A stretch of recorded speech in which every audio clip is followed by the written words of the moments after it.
The original intention of the film was just for my personal use, but I thought, with it being such a unique thing, that I'd like to offer it to anybody who wants to see it.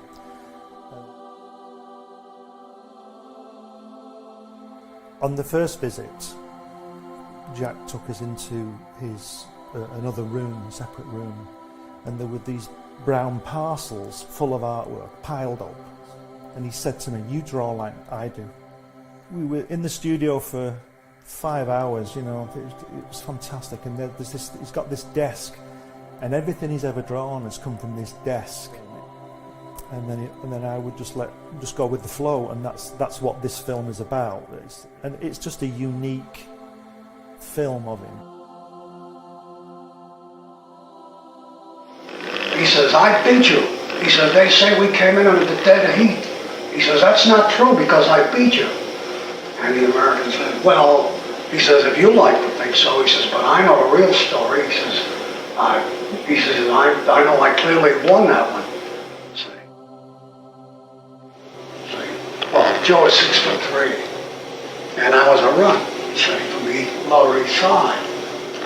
And being Joe's partner was an advantage to me because Joe was believable, you know, they would talk to Joe, and the Goodman brothers would get to know him. Martin Goodman owned Marvel at that time.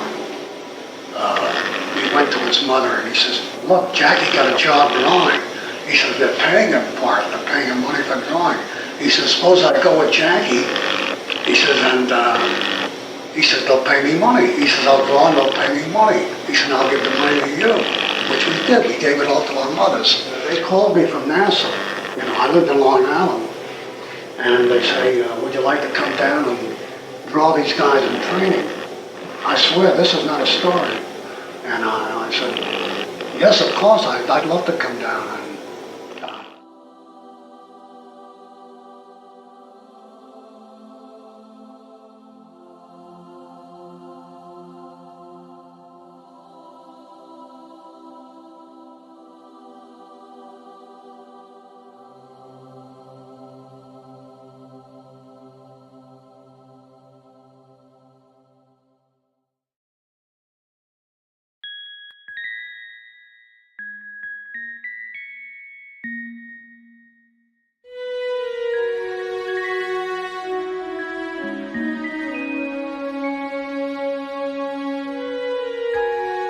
Secrets, trust, worth. The bond between souls intertwined within otherworldly intrigue. Michaela Jade brings forth the Elite Warrior series, a collection of dark fantasy romance novels set in a twisted world where power lusts in the hearts of men and devotion seduces the souls of women.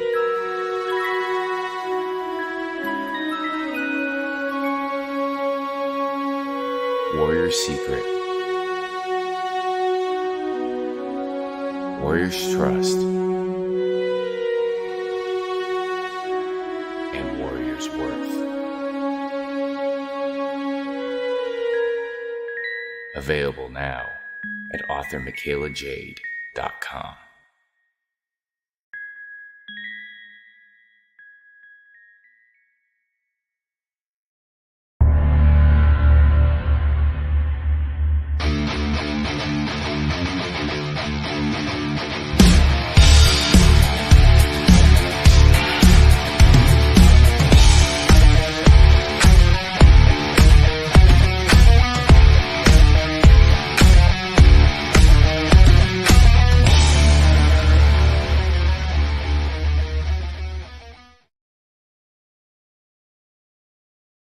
Author Cindy Kep is writing on the edge.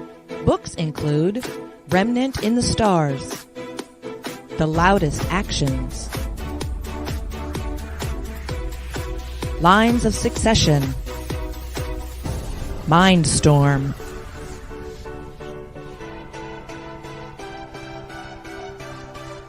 Condemned Courier, the Yerushalayim series, and Animal Eye.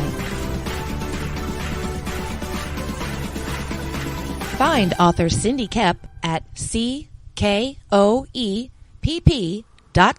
today. Nothing unusual about a 4 a.m. call to a back alley in downtown Kenton. A young woman lying pristine and unmarked on the cold, hard ground. I get to work quickly, but there's not much to go on here. No marks of any kind, no signs of struggle, just a dead Vic in the middle of an alley. And then there's that. Dead body in a dumpster that looks like a grizzly bear has crawled its way out of his stomach.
Pure speculation, just an educated guess, I'd say that man is alive.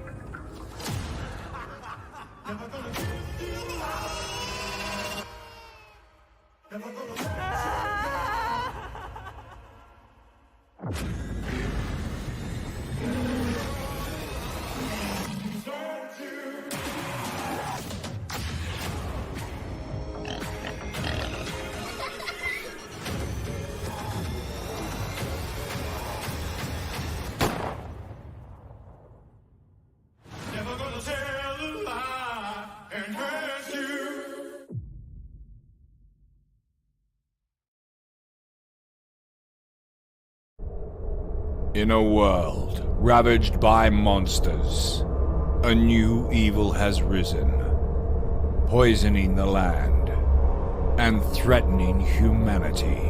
Now, the Monster Matador, along with the meanest and baddest kaiju killers, have joined forces to kick its ass.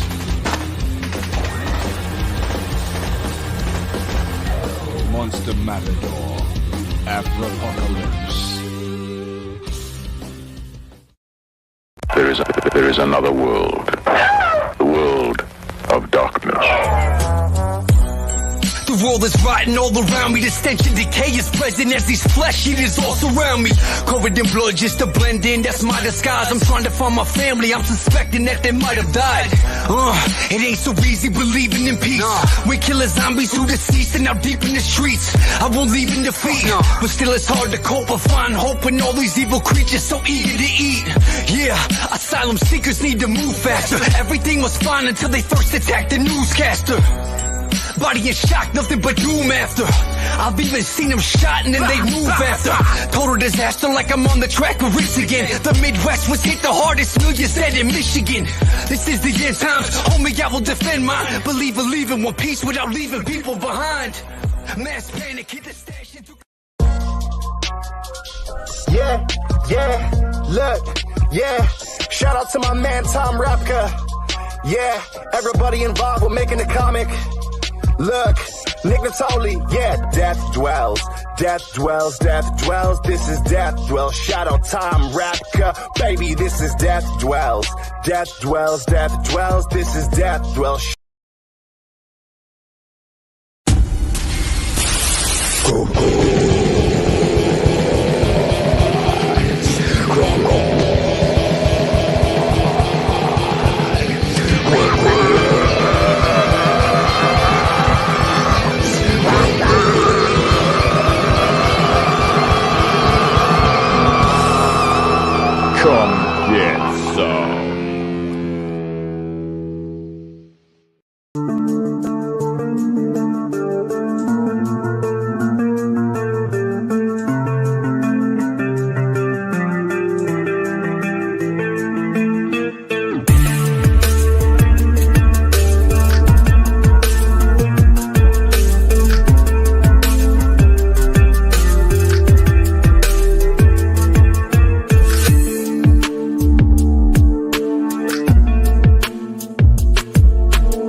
Comics, Comic Network, and comic-related madness proudly presents Madness Tuesday Morning Brew. Friday afternoon brew.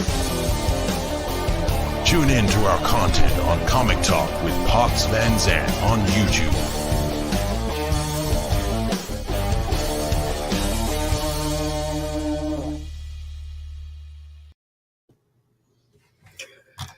Hey, yo, what's happening? You know what's up. I'm here with no background. Woo! Let me see what I can do to fix that. I don't even have a good background up here for this. This is bad. Oh, well. We got other people. Wait.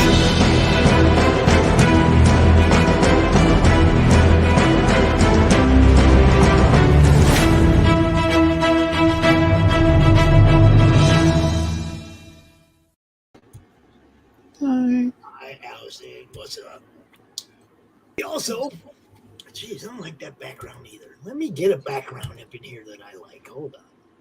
Yeah, get a background you like. This is going to bug me if I don't do it right now. So Yeah, you got to do it right. You got to get a good background. gotta have a background. One that has your sponsors lit up. Yeah, that's the way it's got to be. There you go. Okay, we're good now. Since one of our guests is one of our sponsors, we got to cover that. Yeah. Hey, boss. How you doing? How you doing, Chris? Welcome to the show. We also have brace yourselves, everyone. We got Christy Shin. Hi, how's it going? Seen Christy for a bit. Yeah, I know after the Kickstarter, after I funded it, I was kind of burnt out doing shows for a little bit, and I just was like, I don't blame you. Yeah, well, like online shows, it was like I think you counted 70 pops that I was on, including yours and everything. At least 7. At least. It was crazy. But we also have the illustrious Mr. Stephen B. Hey, how's it going? And you know, it's like you don't have a Pornhub background without Max DeVille, right? That's right. That's what you need. Pale Ryder, you know he's in the chat. He's always in the chat talking about Chris. Yeah. How y'all doing? I'm sorry I was like away You from have the power keyboard outage. for the week, but There's no reason to apologize. ooh, You didn't like a pole fall on your house or something? no, the tree took out the kid's swing set.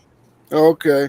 What was the electricity? Did it just go off? That was a separate thing. Oh no, I mean the electricity in the whole like 20 miles away, 40 miles away, where like 30 miles away where my son works, the whole area got wiped by a storm. There were lines down everywhere.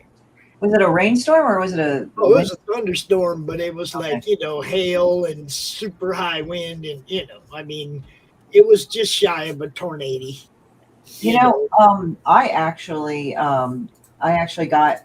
It was weird. I went to Boise for Gem State, and hail happens in California, but it's a very rare occurrence. And then I heard this, and I'm like, oh fuck, is that hailing? Yeah, it was look, not having no electricity for 3 days when you got obligations, you just sit here and you just turn on. Come on, turn on. It's like you just, oh, man. And of course, it was like the hottest days of the year, 91, 95, and Yeah, I would have had to go to a cooling station and stayed there. we got the lake right there and the lake right there, but then you come home and you're all covered with lake water and you can't take a shower, so you got to be careful about how much it's like, it was just. Yeah, well, that's what I said. It's like, that wouldn't have worked for me either. But it was way Gotta cooler. find a place like It was way cooler sitting at the picnic table with the breeze coming off the lake than it is down here by the house. You know what I mean? It was like the breeze don't hit us like it, coming right off the lake. It was like I just sat there for 2 days, reading books. Catch up on your comics. I did read a few comics, but I don't take them down to the lake. I read the first 4 issues of 6 Gun Gorilla, Brian. Dude, I like it. I read Threads and the first issue of Java and Alpha Dogs 3, and haven't been disappointed yet. So y'all just keep doing what you do. Steven, you trying to show art? Yeah. Anybody wants to show art, everybody, so you can look at art. There you go. What's up, Lee? Yes, I am back. How'd y'all make out while I was gone? How'd you get by? How'd you survive? I gotta know. It wasn't the same. Yeah, we had an emergency stream over on Doc's channel. Good. Oh wow.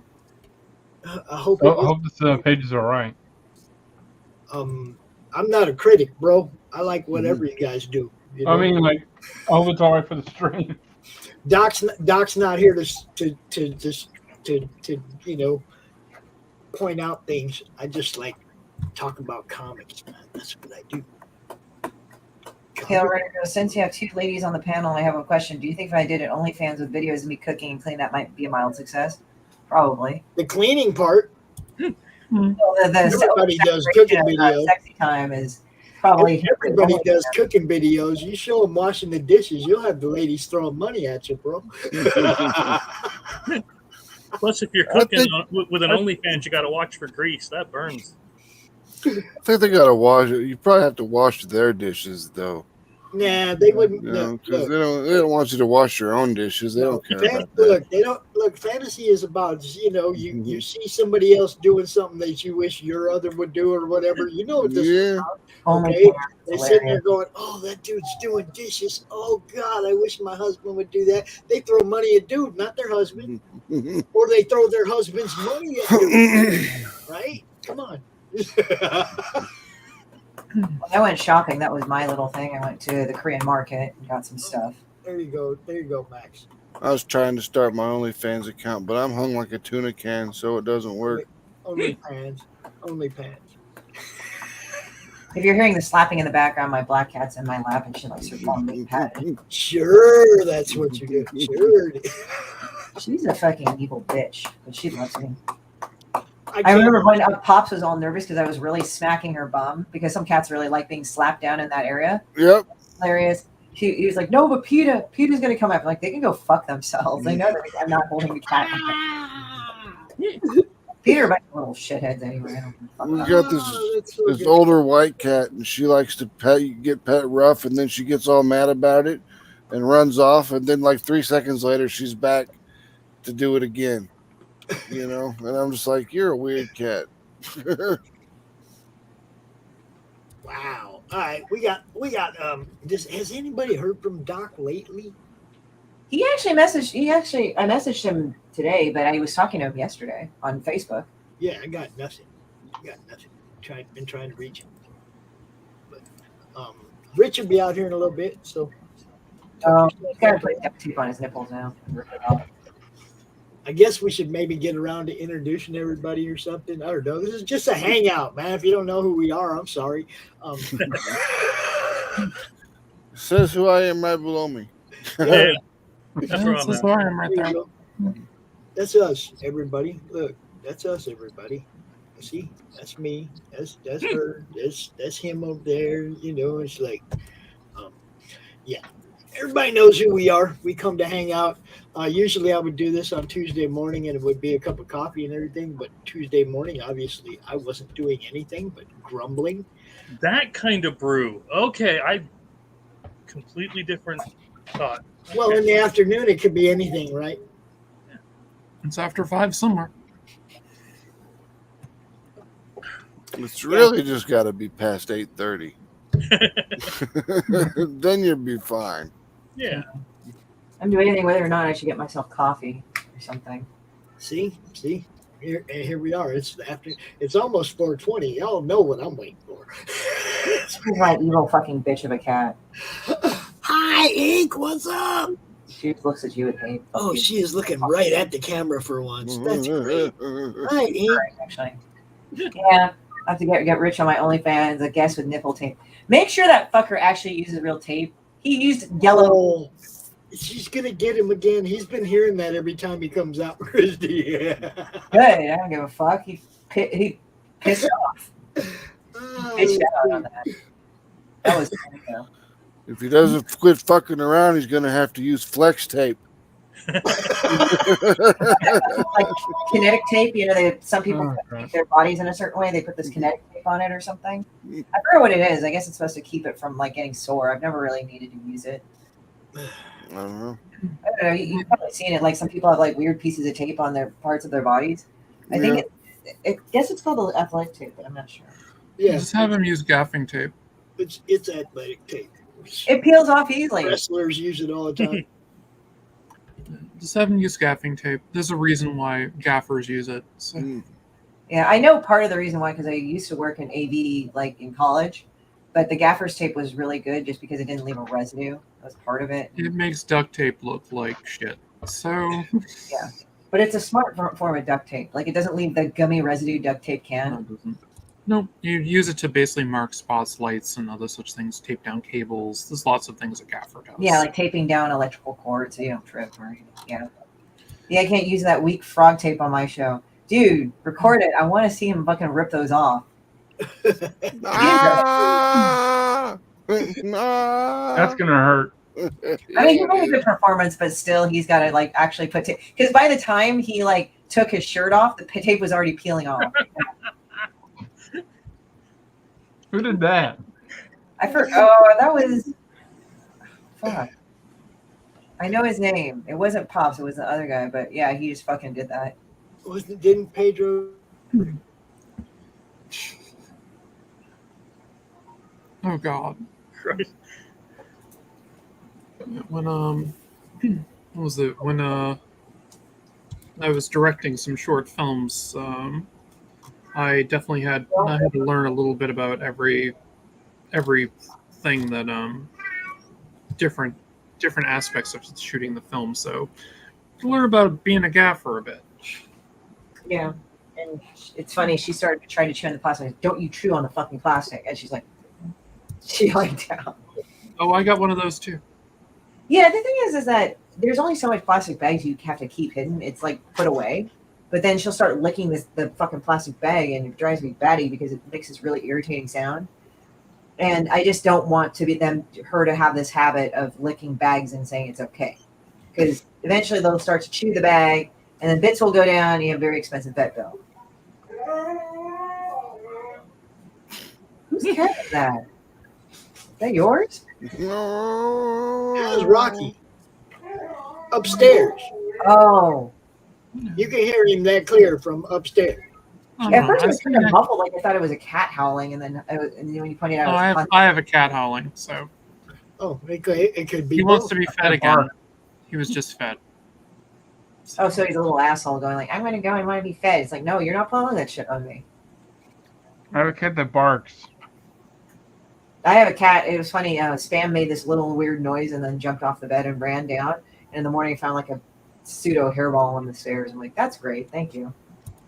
I think if you're going to have Rich tear anything off of his nipples again, can you get those like the little clamps that people wear? That would work. Yep. Pale Rider, he said something about he used to use the round nipple band-aids when he worked at a truck wash. And then he had to explain why. I was going to just leave it hanging there, but I'll give him the explanation. Because his shirt would get wet and it would just rub the nipples raw when you'd like leaning up on top of a car and like doing this. And then your chest is just rubbing all over that window and it would burn them raw. Hey, if he really wanted to make the tips, he wouldn't have had the shirt on anyway. We needed to send him those fucking. So occasionally I work traditionally. Very nice, very nice. I like that a lot. So it's really funny. When I went to the Korean market, one of the nice old ladies, I think it was a lady because her face was masked, but her hair was really cut short, so I couldn't tell the facial features. So this is one of the tank tops I got from Killstar. Oh, that's cool. It's Paranoid. Yeah, and then the back, it's like shredded right here. Right? I have a few shirts like that. Yeah, I mean, they're just fun. You know, it's summer. Yeah, but I mean, I wore shirts like that when I was in my 20s. Well, it's hilarious because now it was funny. She asked me, "Are you cold? Aren't you cold?" I'm like, "No." I mean, it was kind of sweet. I mean, it was like, "Oh man, are they going to look at me all fucking weird?" Because it's like when I go to K-Town, a lot of the Korean people dress very conservatively. I mean, they dress stylish, but it's like kind of shirt and all that other stuff. And it's not like, I mean, it's not like the ultra orthodox Jewry or anything like that. It's not like they just like, you know, the demographic dresses a certain way. Here I am coming in with this fucking goth ass like tank top all shredded in the back, and I'm like walking around like, yeah, okay. Christy, they're actually pretty cool. Christy, it makes it even worse. You can see your bra strap. Yeah, I know. Oh no. My bra strap, and it's black, so you can't tell. Yeah. But yeah. I mean, it was just funny. So I just walk in like wearing this fucking outfit. Multicolored. What was that, Allison? What you It's like, mine's multicolored. tie-dye? What's going on? No, it's like black and white. But Oh, some blue in it. But yeah, it's like, oh, I'm a woman in her 40s and I'm wearing a bra. Go figure. I can relate. I mean, it's weird because it's like after I had the pancreatic tumor, like I had my 20s and then I had my other years and stuff, and then now it's like I feel like I've aged backwards because a lot of people my age would have like gotten thick in, you know, varying ways and everything, and it's like, Oh, I definitely did. Down 42 pounds though. there you go. All right, so And then- I have 3 of my 4 people who run D&D games. 3 of the 4 people I know that run games are right here, right now. Yep. Chris has a game that he developed. Okay, a couple games actually, few games. Allison has a world that she's adapted game too. Well, it was actually designed initially as a role-playing game world. So. Okay, so that's 2. Then Jay Morris has the Fae Kickstarter going on. That's 3. Max runs our game on Wednesdays. Yep. I think you guys all need to run your game. Like Chris, run your game and all you guys play it. All of us, you know, play it.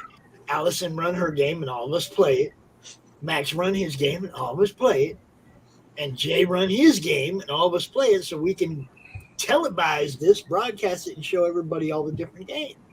I would love to do a D&D stream. So That'd be fun.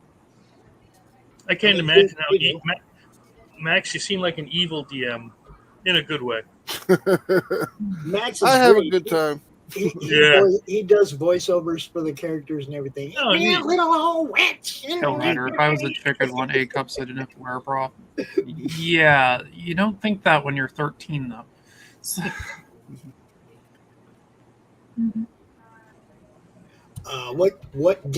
What system do y'all play? With Max's. I think it's more of what systems don't I play? We play 5th edition for what we're doing on my game because it's just the easiest to play on Roll20. You can hang out, but do not come. I look like a dwarf fucked a half. Can I come? That's gonna be kind of weird looking. I mostly play 5th edition right now, but I am doing a few other things. Like I have a Call of Cthulhu game I'm in. Yeah. I'm You playing can in a appear on the math stream, game. but please do not come. Do not come. Playing a mass game. Couple of D&D games. Yeah. I think like- there's something else in there. I like the 2D20 system from Modiphius. I love that system. Yeah, we have Star Trek, Conan. I also have the Alien RPG. I have Blade Runner coming in. I don't have Blade Runner. I have all their other games, including Aliens, but I didn't back Blade Runner because I just didn't have the money. Yeah, I didn't back Blade Runner either, but I got all the alien shit. Yep. It's in the other room, but I got all the alien shit. That stuff's badass. Well, see, Chris has this game called what? Gods of Metal. Yeah, that's dude. We can all be in a rock band, man. Yeah. Yes, Yeah, the game right there. That's We can pretty all cool. be in a rock band. Yeah, tomorrow I'll be going to QCon because Caps got asked to do a table there, so I'm going to be there. It's a free con. I have a tentative announcement about July. Still All have right. basic Mortal Boxes. I started with Redbox, so you know. CromCon in July could possibly be broadcast from the floor of an actual con in Savannah, Georgia. It could happen. It could happen. I could be going interviewing people live on the floor all day, running the broadcast all day from the floor of an actual con. With the madness table, yo. Well, that'd be cool. Yeah, it'd be real cool. I mean, Yeah. I'd be able to sell some books for people, do whatever. I'm kind of jacked. I hope it pans out, man, because that's, No, Pill Rider's into riffs. That's the game I haven't heard for a while. Yeah. What the hell else did I just... Oh, did you ever hear of Sentinel Comics? Or it's a card game, a deck builder game. They have an RPG out, too. I just got that, too. I mean, it's not... I don't do so much systems as whatever the hell I pick up. I have a bunch of different ones. Let's see. Currently... Oh, I play in a monthly Monster of the Week game, too. So that's fun. I really like Powered by the Apocalypse. The most obscure one I have is the Buffy RPG. I have every version. I have every book in that series, Holy including shit. one of the ones that wasn't printed. Really? Yeah, I have the Watcher's Guide. It's not printed, but I have a PDF of it. Nice. Yeah, I also have the collector's edition of all the books. Yeah, I never got the Magic Box. That was probably one of the best books too. Yeah. It's just hard to get now. Yeah, well, I mean, they've been out of print since like the early 2000s. So. Exactly. One of the things I liked about that system is the Game Master, you didn't have to roll any dice. What else? Dresden Files, I have that. Oh, the Fate system, of course. That one Yeah. I like. Yeah, I got the original Dresden Files game that they did, the 3 huge books, and then I have Dresden Accelerated, which Christy, stop it. You're frowning. Oh, yeah. She's all up in my inbox, you guys. Tell her stop. Tell her leave me alone. Tell her stop. I am definitely... Hey, it hurts being popular. Dude, she sends me the nastiest shit sometimes. It's like, Christy, be good. Not now, not during the show. You guys watch my facial expressions. I'll open up her chat. And I'll just, You're just annoying because I ate something. I'll be right back. Give it to you. Come here, you pain in the ass. So, yeah, that's Laughing Rogue. That's Chris. Obviously. He has a game called Slaughterville where you can be any of the horror guys. Jason or Michael or Oh, I've heard about that game. I wanted to try that. Yeah, hold up. Let me bring it in. And you learn to tilt that back a little bit. Yes, sir. I'm sorry, sir. Yeah, there you go. Yeah. I got to fix my lighting. I got to get my better lighting in. But yeah, this is our director's cut big box, and it holds all the other games in it, and it reprints the first one. So if you never got the first game, which is way out of print since like 2015, we're finally bringing that sucker back, new and improved in print, and there she is. It's up for pre-order. Very cool. Nice. Yeah, and the only way I'm ever going to get to play this game is if you do it online. So come on, man. I'll set up the camera from the top. I'll get it. What was it? I tried Pathfinder's 2nd edition the other day. I'm not too sure how I feel about it. So Yeah, my kid loves Starfinder. I was a huge backer on Starfinder, but could never find a group. So. Yep. It was like, yes, it's a space game that's not Star Wars. That should actually have a decent system. Yeah. And I've been trying to get into a Cthulhu one, but it's like I never found anybody. I mean, in my house, nobody likes to play RPGs really, except my oldest, and he's always with his other people. But so I have a collection of RPGs. I just never get to play them. I got the 7th edition Keeper's Guide. I think if that's the latest edition. I think so. Something like that. The big purple book. Yeah. Yeah, I think I have all the current books for the latest edition. I mean, I go back to like 3rd or 4th, maybe 2nd, with Cthulhu. Cthulhu is just such a great game. I played Shadowrun from 2nd edition on. Oh, wow. That's the one I played all the time. Let's see. Oh, we got Lee Newman. I didn't know it was a game called Cthulhu. I played Vampire and LARPed as Vampire, but I used Yeah? to run LARPs for Vampire and stuff. I remember Some of the we major played ones. LARP Vampire at the Gainesville University of Florida campus. I'm gonna get some coffee. I'll be right back, guys. Sorry, my brain is out of it. No, I had to take the yeah. Thanks, Pops. That just no. There was an angle that I saw that I didn't need to see. And now with that scaring me away, I gotta take off. So I will see you guys later. I just wanted to drop by and say hi. I'll see you later, Max. Have a good one. Right. Peace.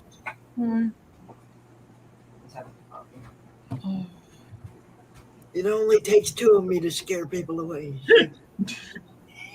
Yeah, I'll be right back. I got. Oh no. That was me testing Lies. to see if I could do the two camera thing. Obviously, I can figure it out. So, y'all in Let's trouble. see. But yeah, I used to run lots of White Wolf games. My favorite was Mage. So. Mainly because I found it to be the most creative. The magic system was so open-ended. I tried to get into the RGB. Yeah. One I was gonna try to start out with was D&D. That's what most people start with. So, But I didn't know anyone around me that even played. well, just look on wizards.com just and just do a search for your local area. It'll tell you where people are playing D&D. Well,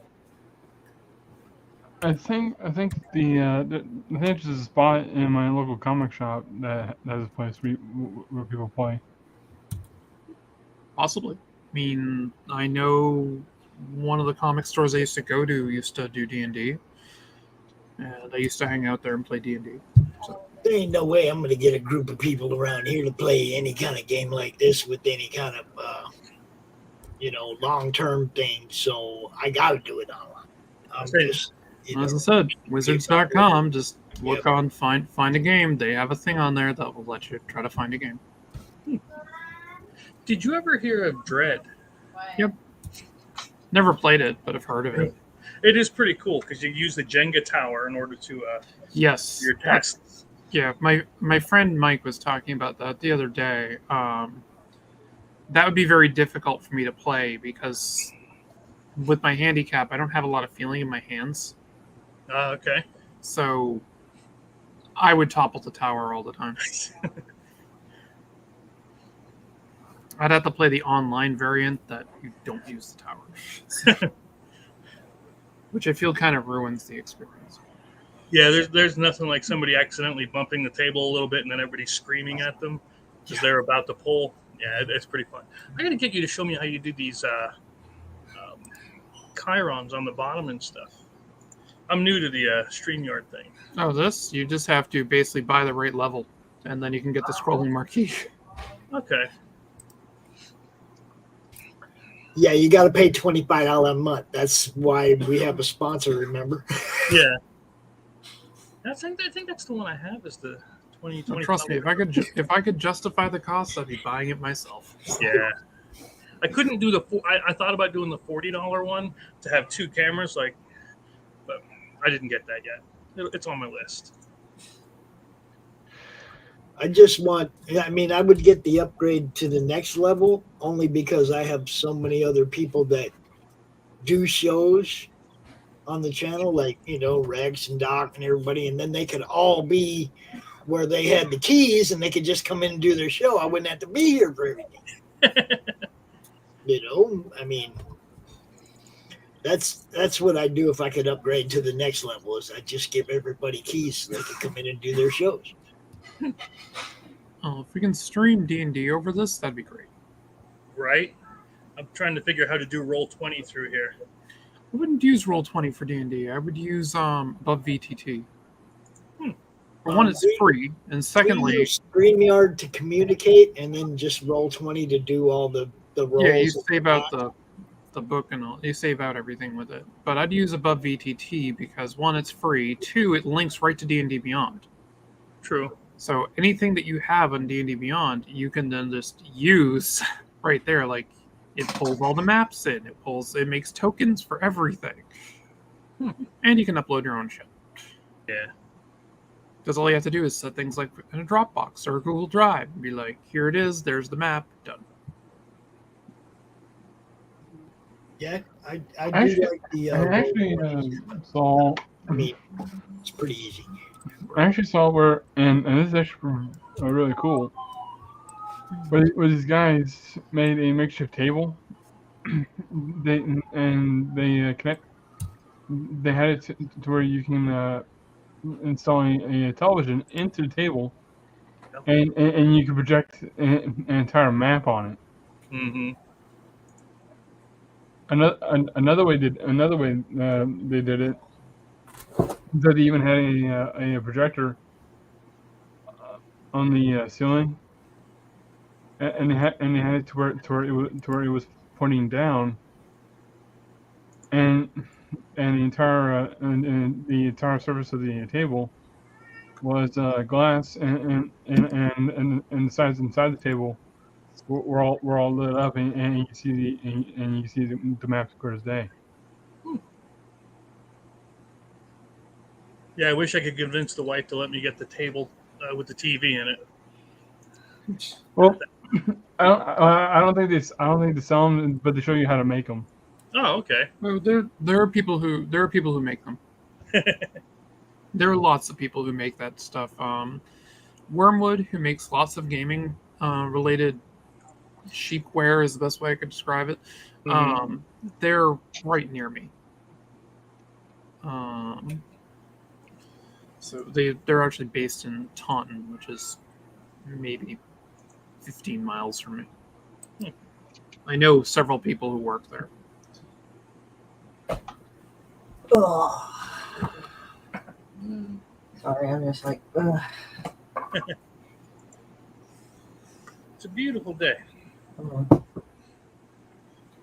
Just drinking some coffee to kind of. It is a beautiful day because I don't have to go out and find out how hot it is. It's kind of warm today, but it's not bad. Yeah. It's pretty hot out here. Okay. Yeah, we're going to they have a carnival in town, so we're taking a walk into there. That's where I'm going soon anyway. So Yeah, her big fat ass got in my lap. See? So you're stuck for hours now. No, sometimes I say get off because she'll start crawling all over me, and then it'll be annoying because there's some areas that are kind of like a little funky or something. Like I had abdominal surgery, so it starts fucking with some shit, and then I got really bad. So what's this thing right here? This is above VTT. Oh, okay. Okay. So I just pulled a character out and dropped a dragon in there. This is the DM view, obviously. Oh. Yeah. Ooh. You won't see the hit points and stuff for the AC if you're a player, but you would see this little green bar, and as it loses hit points, it changes colors. Mm-hmm. Interesting. And then I put a player out here. So this is how I would run it right through above VT2. Yeah. And you said it auto pops the tokens and because you connects to D&D. Nice. Hi, my fat ass cat. How do you like things? So I went to the Korean market and I got cheese and sausage soup. So that will be interesting. The ingredients of themselves are not necessarily Korean, but like they fucking do the Buddha jjigae with a fucking army stew and shit like that, where they put hot dogs and shit. I mean, I eat Spam because of that very reason. Like, not because my mom would put it in kimchi jjigae, but I really didn't like it. I just like it fried and eaten with rice. Yeah, I can open the monster stat block. It's kind of funny how we're all sitting around bullshitting. It's kind of nice. Yeah. No, that's what this is for. Yeah. I used to teach. I live in PA, by the way, and I used to teach down in Harrisburg, and right near there was a Vietnamese restaurant, and it was original, nice city. They had this thing called a plum soda that I'd never had before. Oh, like the salted plum soda, right? Exactly. I'm thinking it's a traditional, like, U.S. kind of soda. But when I got this, it was, like you said, salty, and it was used a whole sugar cane to stir it, and it was neat, you know? Something I never had before. Okay, so the dragon did 111 points of damage. Damn. Slacker. 26 d6. Yeah. Well, the average is 91, so. But yeah, that's basically what above BT did. My little level 5 ranger half elf shoots an arrow at it. I throw pennies at it. We hope that it gets rid of them like we used to do that. So I'm assuming a 35 will hit them. Yeah. You know, it's kind of funny, the stupid shit we did in high school. Like they were into penny throwing, which I never got. But the number 2 is that's when school shootings started to be a thing. And my sister and I, we got a high school and school around that thing. But it was weird because it was sort of like one of the jokes that we used to say as teenagers when we were doing I think it was called Code Blue, like if there was an active shooter on campus, is that we would just, like they said, let's go throw our pennies at him. Like, fucking idiot. Well, I mean, you could try throwing a stapler at them. That was in our office thing to deal with an active shooter situation. Throw your stapler. Well, they were the old school. Like, it's funny, like how old school people fucking like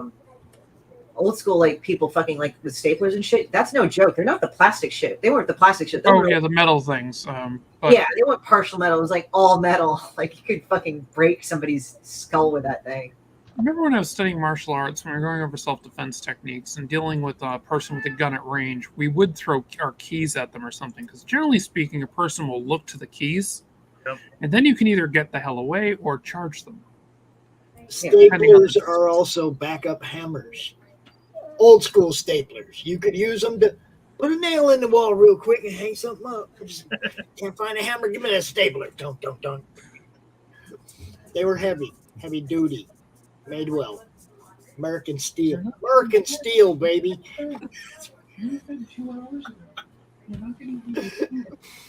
So, Steven. Yes, sir. Been watching this thing since the beginning, bro. Watching you put this thing together. Mm-hmm. Nope. Uh-oh. Right now, You know him. You love him. It's the richness. Oh no, it's the richness. It's me. Hey, you furry fuck, what's up? Hey, unfurry fucking girl. You're right, I don't have very much hair on the parts that don't matter.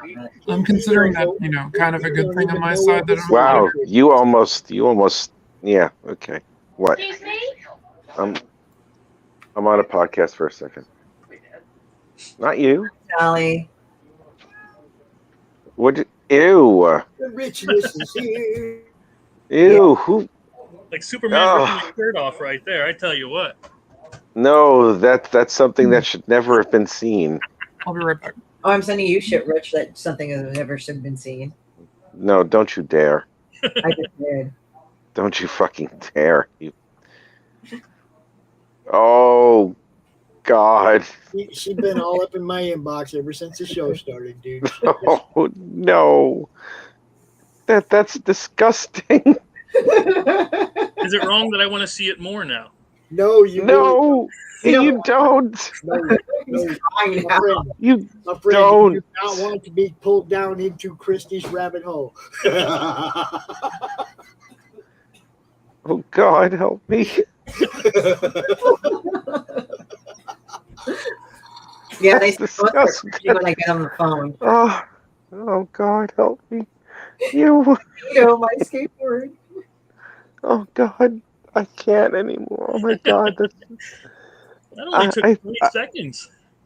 Yeah, can you imagine if you have to talk to it? It would be like Scuttle from The Little Mermaid. You know, when he sings and kiss the girl, he's like, la, la, la, la, la. They fucking had to like cold cock him because he was ruining the movie. Oh, God.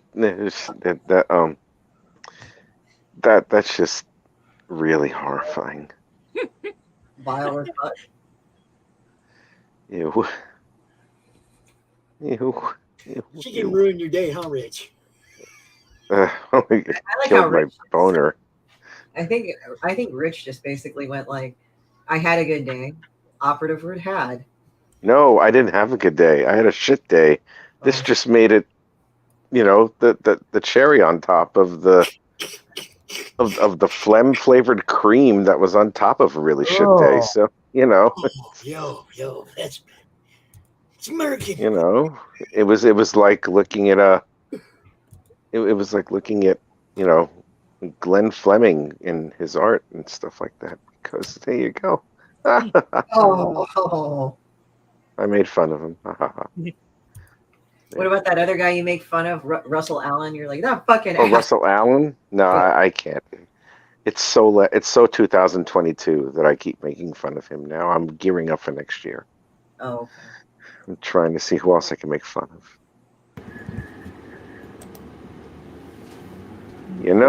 I'm okay with not seeing this. You know what? You should show him. Oh, I don't know if I You should show him. Show him now. Okay. As you showed me. You terrible person. Yeah. You horrible human being. Yeah. They know the story. Rich knows the whole story. I don't know if I got around to telling Pops, but yeah. I sent that to you, Lee. No. You're going to get me canceled again. I'll show it to you, Allie, because you need to be included. That creature is really good visual birth control. So, she really is. Sunday's Father's Day. Yeah. And I have no idea whether or not there will be. What the hell is that? Someone that got really wrecked, and I'll tell the story later on, but it's pretty bad. Yeah. God. It was stupid as hell, but somehow it had to involve me, so I had to quash that real quick. It doesn't have a shape. It doesn't have a shape. There's a shape. It's just not. It's a shapeless form. It's evil. It is inherently evil. It is like the shapeless thing. Like the wraith. The wraith of... Ew. That's what it is. I can't. Ew. Even King Shark wouldn't eat it. That's how disgusting it is. He would go, hungry, and then he sees that and he goes, not hungry no more, and then walks away and shit because it's disgusting. See, I'm having connectivity issues now. Now the cable's going to have to get out here and fix their crap. Oh, boy. Now that the power's back on. I hope people are reporting how crappy the fucking signal is now. Yeah. She does look like Tweedledum. You're right. No, that sounds about right. She looks like it's not Tweedledee. That person looks like an oversized, retarded Oompa Loompa. Don't get her started, Lee. Jesus. No idea. No. Do not get her started, bro. No. I was gonna say, you don't know Christy very well if you're thinking that. So, I mean... Yeah, it's just disgusting. It's just like Rich is so totally demoralized at this point. I am. I'm finished. It's just like, I can't. God. It's just funny. And I showed that to Lee. Did you show it to Lee? Yeah, I showed it to Lee. I sent him a photo. He's not saying anything. He just said, could be worse, could have been a dick pic. It's like, she probably does have a dick pic. No, I know you have a bunch. That's telling him not to get you started. Jeez. I am so sorry. What the fuck? Give me a few minutes. I will be right back. I think Rich should go throw up and cry. He called her in to get him out, just so he had a excuse to get out. Yeah, he's like, yell at me, get me out of here. I can't deal with this anymore. I need to run away. And I said, yeah, look at that thing. It's really pretty awful. All right, I think I'm gonna hop off. You wanna hop off? No, Yeah. the page is coming out nice. Yeah, we all three. Yeah, keep going. Yep, keep working on it, Steven. You know what's up. I'm just impressed you're doing it all in Photoshop. Banner I'm working on. Oh, it's I good. like that. Who's that guy now? Stephen Brown. That's Rev. All right.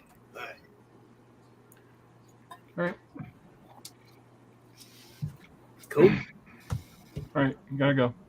All right. Take it Have a easy. good one. It was nice talking to you all. Hope to do this again. Yep. Thank you. All right, see you later, Have a man. good one. See you later. And I still can't get over Rich's like no. disillusioned voice. Right now, the reason why I'm doing coloring instead of drawing right now is because for some reason my camera. Let's stop screen. It's not showing anything. Like I don't know what's going on. Oh well, I'm sure you'll figure it out. You'll be back. Yeah, it's all good. Yeah. All right. Well, it's nice talking to you all. It's always fun being on the stream. Take it easy, Steve. It's good meeting you. Have a good one. See you. All right. Have a good day. I don't know why. I don't know why Rich dipped. I mean, it just happened to be after the horror show, and Look, Christy's laughing at him. She's texting him right now, and she's laughing at him. No, I'm actually laughing at Lee. I'm a pussy. Oh, she's laughing at Lee. Oh, I knew it was one of them. He just says, I don't know what I'm seeing. And I said, you don't want to know. Yeah, that's what I told you guys. You don't want to know. Just leave it alone.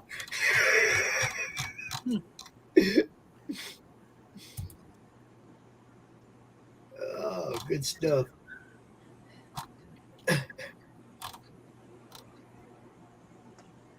All right.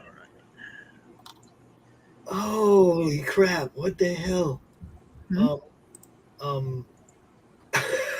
gotta send you something. I gotta send you something, Christy. What do you think about that? It probably will not press me out. What's that one? Oh, you're gonna love this. Heard good things about that too. You're gonna love this. Crack it Christy. open Here yet. you go. Are you sending it to me right now? Yeah, you're gonna love this. Look at this.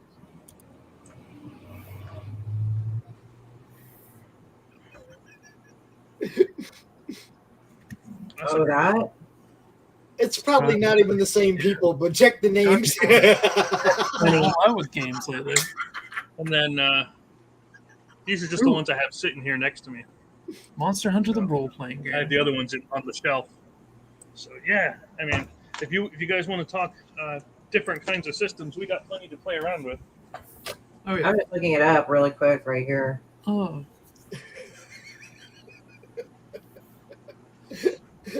He hasn't commented since you sent him that. Did you kill him? Probably. Lee, I think I must have like broken his face or something. I don't know. He's over there going, I'm blind, I can't find my keyboard. I can't type, I can't see. Oh. Slide. Oh. My.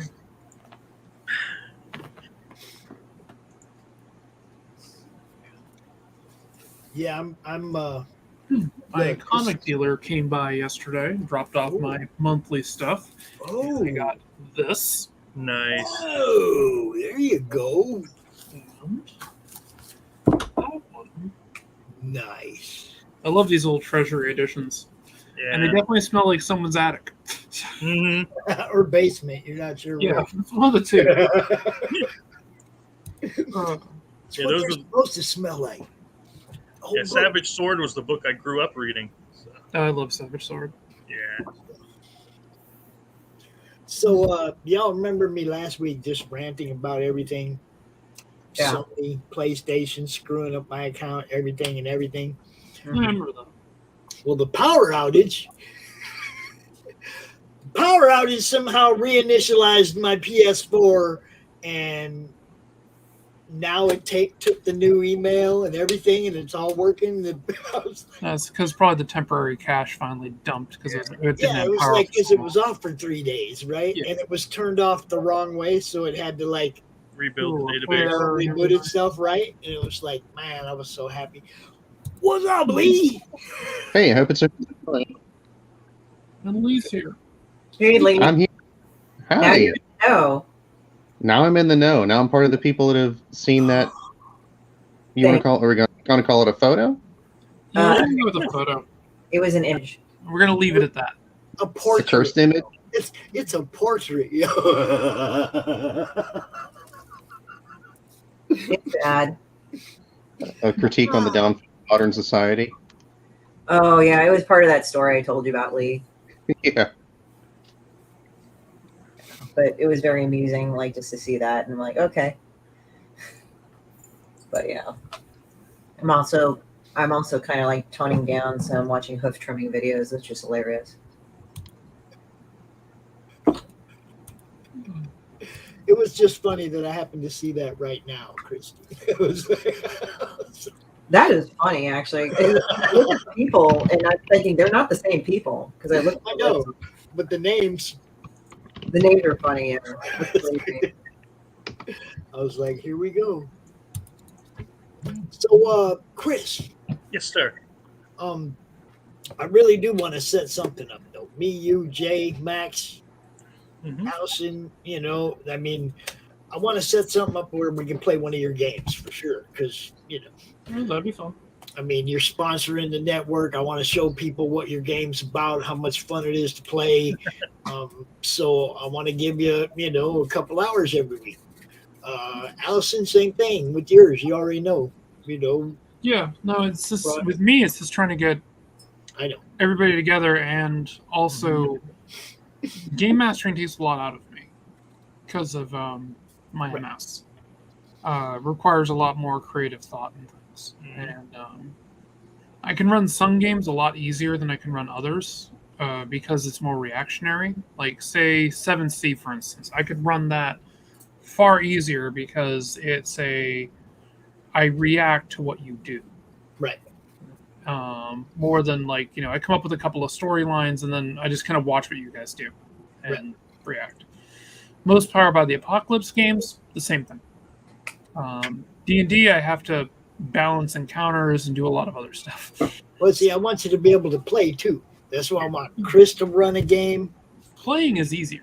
Max run a game. You run a game. If we get a few different games running, we can just, you know, like we could alternate them. On Yeah, the we can podcast, alternate. or, That'd be fine by me. you know, I mean, we can figure something out, man. We got 4 between you and Jay and Max and Chris. That's 4 game masters. You know, that means once a month, each of us is responsible for bringing our game to the, you know, like every week we can do a different person's game once a I month. would do it by story arc. But yeah, I would do it by story arc. So each of us runs a story arc.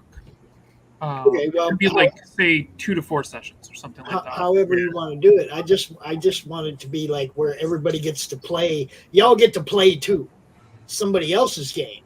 You know, it's not just all on you to do it, to run the game each week. You get to have some fun playing other people's games too. That's the way I'm looking at it. You know, Well, mine are card games, so I don't know how well that would play over this. But hell, I'll run an RPG any day of the week. You know what I mean?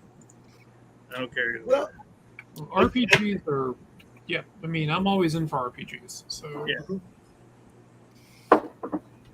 I think we can figure out a way to play the card game too. Though we just have to build us a little rock and roll band, Chris. That's right. And we start with a couple people, and then get other people to join in. Yep. Who do we have? Just to see if I can grab just a couple of characters. I based them all on like you know, real people, like Lito Ford, right? And there are some that are backers, but like yeah. Then yeah, not Freddie Mercury. Fred Where the hell is Oz? I have Oz around here somewhere. But anyway, until I find him, yeah, I got Tick instead of Flea. I got the Oz Axe Rosebush instead of Axel. You know, legally similar yet legally distinct from. Yeah. But this is something I backed recently, and I had them on one of my streams, and they're letting me write a.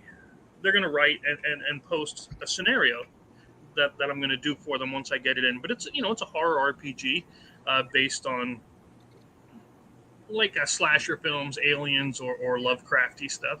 So I have it loaded up into Roll20, and I was thinking about running this one if anybody'd be into trying that one.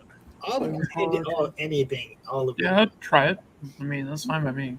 Yeah, I mean it's new to me, so it'll be new to you as well, I guess, and so we'll run. But yeah, it's all packed in like VHS tapes looking things. I think I'm gonna have to support this game based solely on that. Yeah, it's even called VHS, Very Horror Stories. So, yeah. Is it like those found footage movies? So yeah, that's one. You got a link to that? Drop that link in the chat over there, buddy. You betcha, boss. Got to have people be able to see where this stuff can be found. Yeah. I can never forget my primary function. I like doing the same, baby. I like doing the same. Let's private chat there because I can't post in. No, you should be able to post it in the regular chat. Didn't we give you a wrench over there on YouTube before? No, and it's fine. All you got to do is say hi over there on YouTube. I'll give you a wrench, and then you can post your links anytime. Okay. Yep. Being a mod is handy. There you go. Everybody else is a mod. I mean, like everybody. And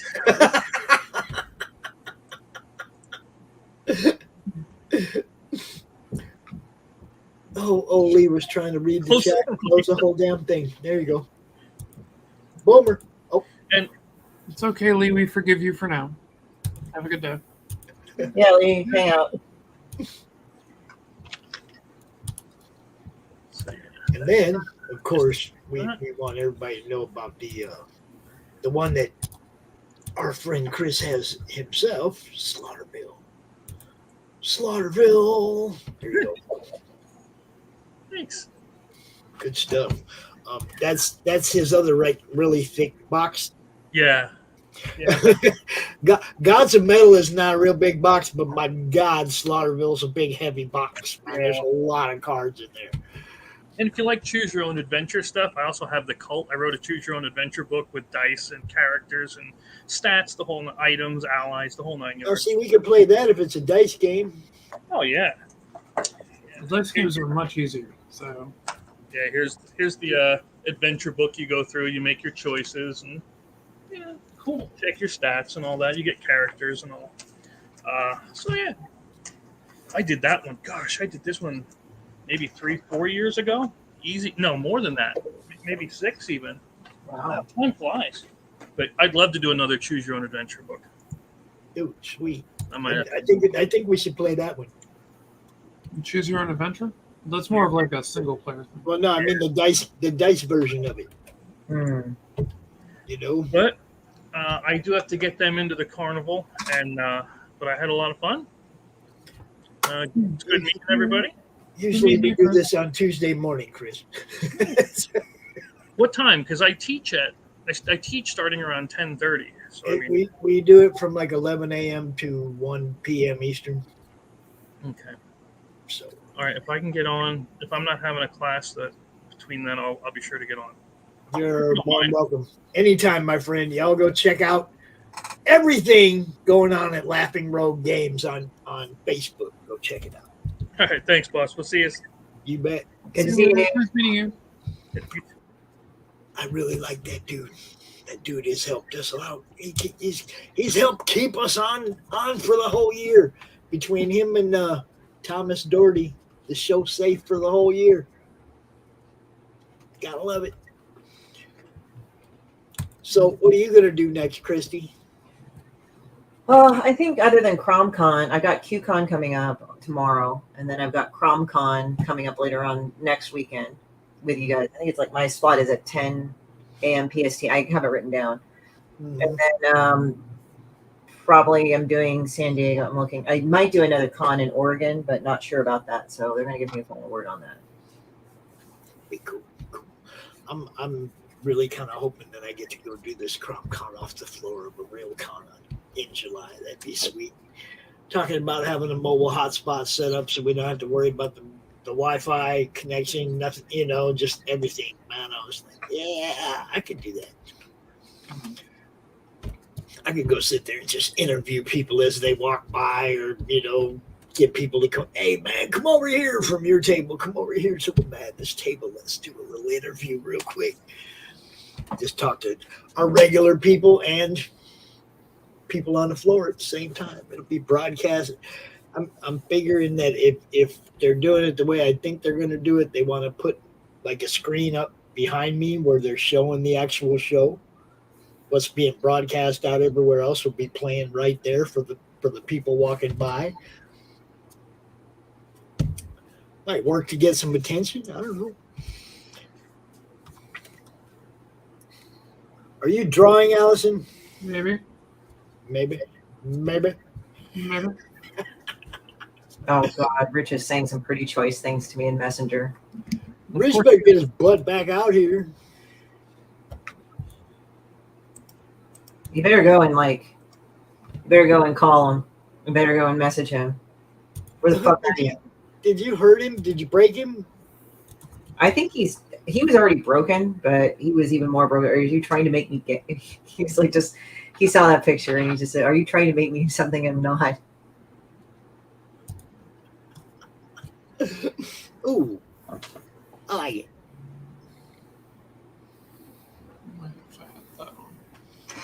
Watch your fingers, yo.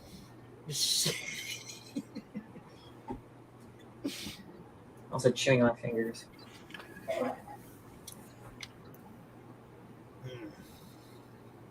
Very nice, Allison. Very nice.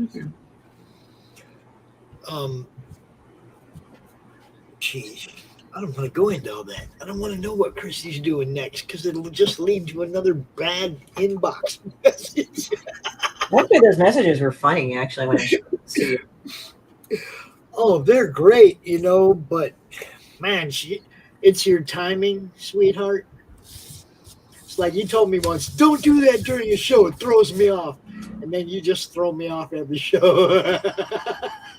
Well, at least I told you don't do that. You haven't yet, so there you go. I'm sitting here right here and go, no, don't. And you do it anyway. What? Because I like watching you squirm. See? That's not why I do it to you. And the cats are having a demolition derby. All right, then. Oh, is your two cats running around like morons? Yeah. Frog gets shot by me at like 100 miles an hour. Yeah, my cats do that, except they start hitting each other. People, and I hate doing that soon enough. Yeah, like it's funny because like one of them will try to come up and the other one will try to come up and they'll get in each other's kind of faces. There's not a lot of growling. They'll just start punching each other. What I love in cat forums is like when you're showing cats like playing rough or something. It's hilarious because they start playing and then like I saw two cats like playing and the female was growling, but it wasn't bad. Like the male was just kind of fucking with her, but it wasn't like, if cats are really fighting, it's not good. You can tell. No, they draw blood and shit. So yeah, they scream at each other and stuff. Oh, like, yeah. You know at a different level. But so what ended up happening was that like so the two kittens were playing, and then I just said, "Oh, it looks fine." The thing is that she told him to back off, and that's it. She just ran away. It wasn't like he was biting her and stuff. And then one woman just said, "That's supervision. That's piss poor." I'm like, "Okay, bitch, fuck off." Like I have two cats. Like they go around, they smack each other. Sometimes they hiss at each other and growl. But you'll know they get into a fucking fight. That's what cats do. They're territorial. Yeah. I mean, generally speaking, they get along well enough when they're paired, but they'll still fight. Yeah. They just need to smack each other around. Huskies that have grown up together since they were 10 months old will still fight. Yeah. You just have to kind of be careful. They're freaking animals, yo. They are animals. They don't live by our rules. They don't. They do what they want. Well, some humans are that way too. But you know what I'm saying. Yeah. Oh man, I keep getting kicked off. I keep getting like Oh, it's like sinking or something. Yeah. stutter connection. I'm right, like spin for a minute. It's like I know it's here because it's been doing it ever since the power came back on. I'll get a little otification. You're back online. I said, what do you mean I'm back online? When did I get kicked offline? You know. But it's what it is. What do we got here?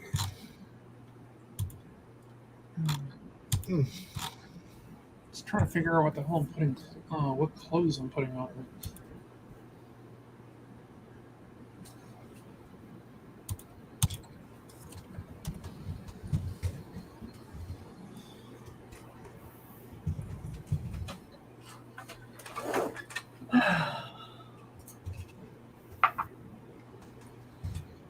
Oh yeah.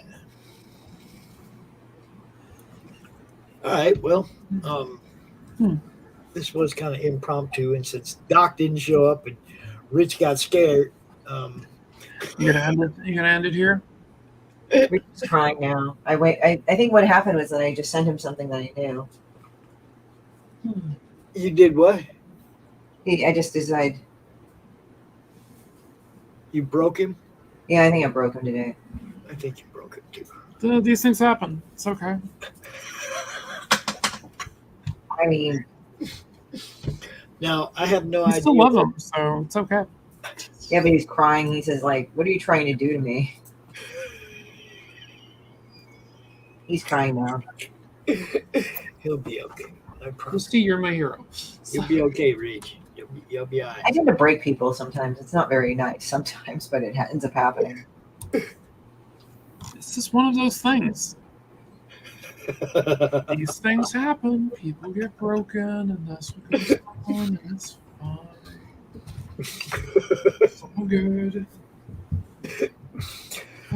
Poor but I'm just very amused at what happened. So I have no idea what's up this weekend. If somebody like my son wants to take me golfing on Father's Day, then I may not be here for an open draw stream. You might have to have Rich or Doc do that this weekend. Just let me do it. You know, just let me do it. You can do it. You can do it. Give me the power. Give me the power. Well, the problem is that I can't give you the power to bring people in and out and all that. I kind of got to have RJ hang out so that he can do that for you. But there's the richness. Yeah. He's shaking his head. Rich, she's trying to take your show, Rich. She's trying to take your show. How's she taking my show? She ain't taking shit. Use that power. I just amused at the fact that Christy, just keep sending him more stuff. He'll break again. It'll be great. You're just like, why'd you send me that? That's awful. Yeah, why'd you send me that? She was trying to make me gay. That's what the fuck she's trying to do. Demon bitch, demon chicken. Oh, there we go. Open draw. Oh, and here she is. She's sending another photo. Let's see what the hell this is. Yes, she does that. That's what I Oh, mean. Christ. Oof. Mr. Robotnik. All right, yeah, okay. She's a fucking cunt. It's always going to hurt. If Christy's sending you something, it's going to hurt. Instead of that, it's going to make me masturbate furiously. Yeah. She ain't done that one to me yet, Rich. Yeah, it's disgusting. This made me really, create friction, smoke, and shit like that. Like when you're sitting in a 68 Corvette, and you slam on the fucking gas pedal, and you hear the screeching. That's me when Christy just showed me that picture right now with myself. So, yeah. There, I sent it to you, Allison. Yeah, I saw it. That was funny. You're just like, really? That's what you thought of? Yep. It's like, well, I saw it. My first thought when I looked at him, like, see my heels? Nope. Okay. Is that like Yosemite Sam? Who the fuck Yeah. is? It's a character. It's Yosemite Sam Sonic the Hedgehog. was ready to. It's a He was character. ready to take it in the butt. That's what he was doing. Up, we got Quentin White. Hail the 2 Continuum. What's up? Oh God, help me! So we're not gonna have big draw stream on Sunday and shit, or what? What? Are we gonna have a draw stream That's what on? we were just talking I about. think so. You guys, even if I'm having a Father's Day thing, you guys can still do a draw stream. You know. Yeah, I'm probably not. I have quite a lot of shit I gotta do, but And I don't know. I mean, it's fucking Father's Day. No one's gonna be watching anything really. No, they're probably gonna get drunk with their dad. Yeah.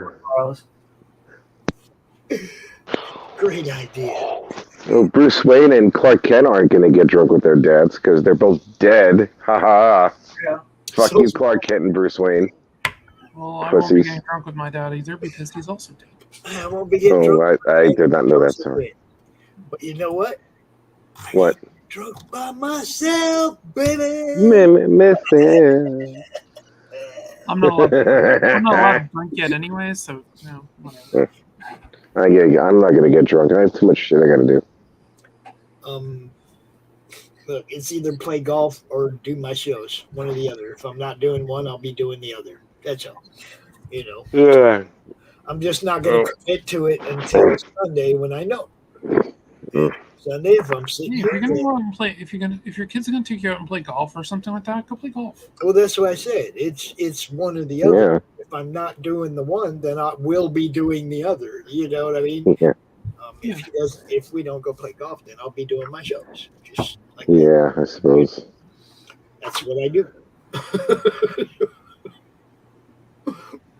Yeah. So I won't know till Sunday, but you know, there's a possibility we'll still be rocking it out on Sunday. Well, you could just put out a thing saying like you might be doing it or might not. Yeah, that's kind of what I'm doing right now. Come on, Sam. Come on, buddy. You can get in here.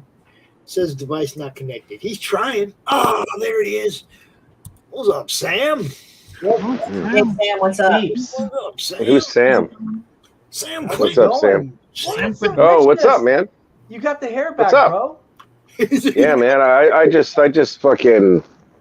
pushed it back now, and now it's all slick and shit like that. Like I'm a gangster or something.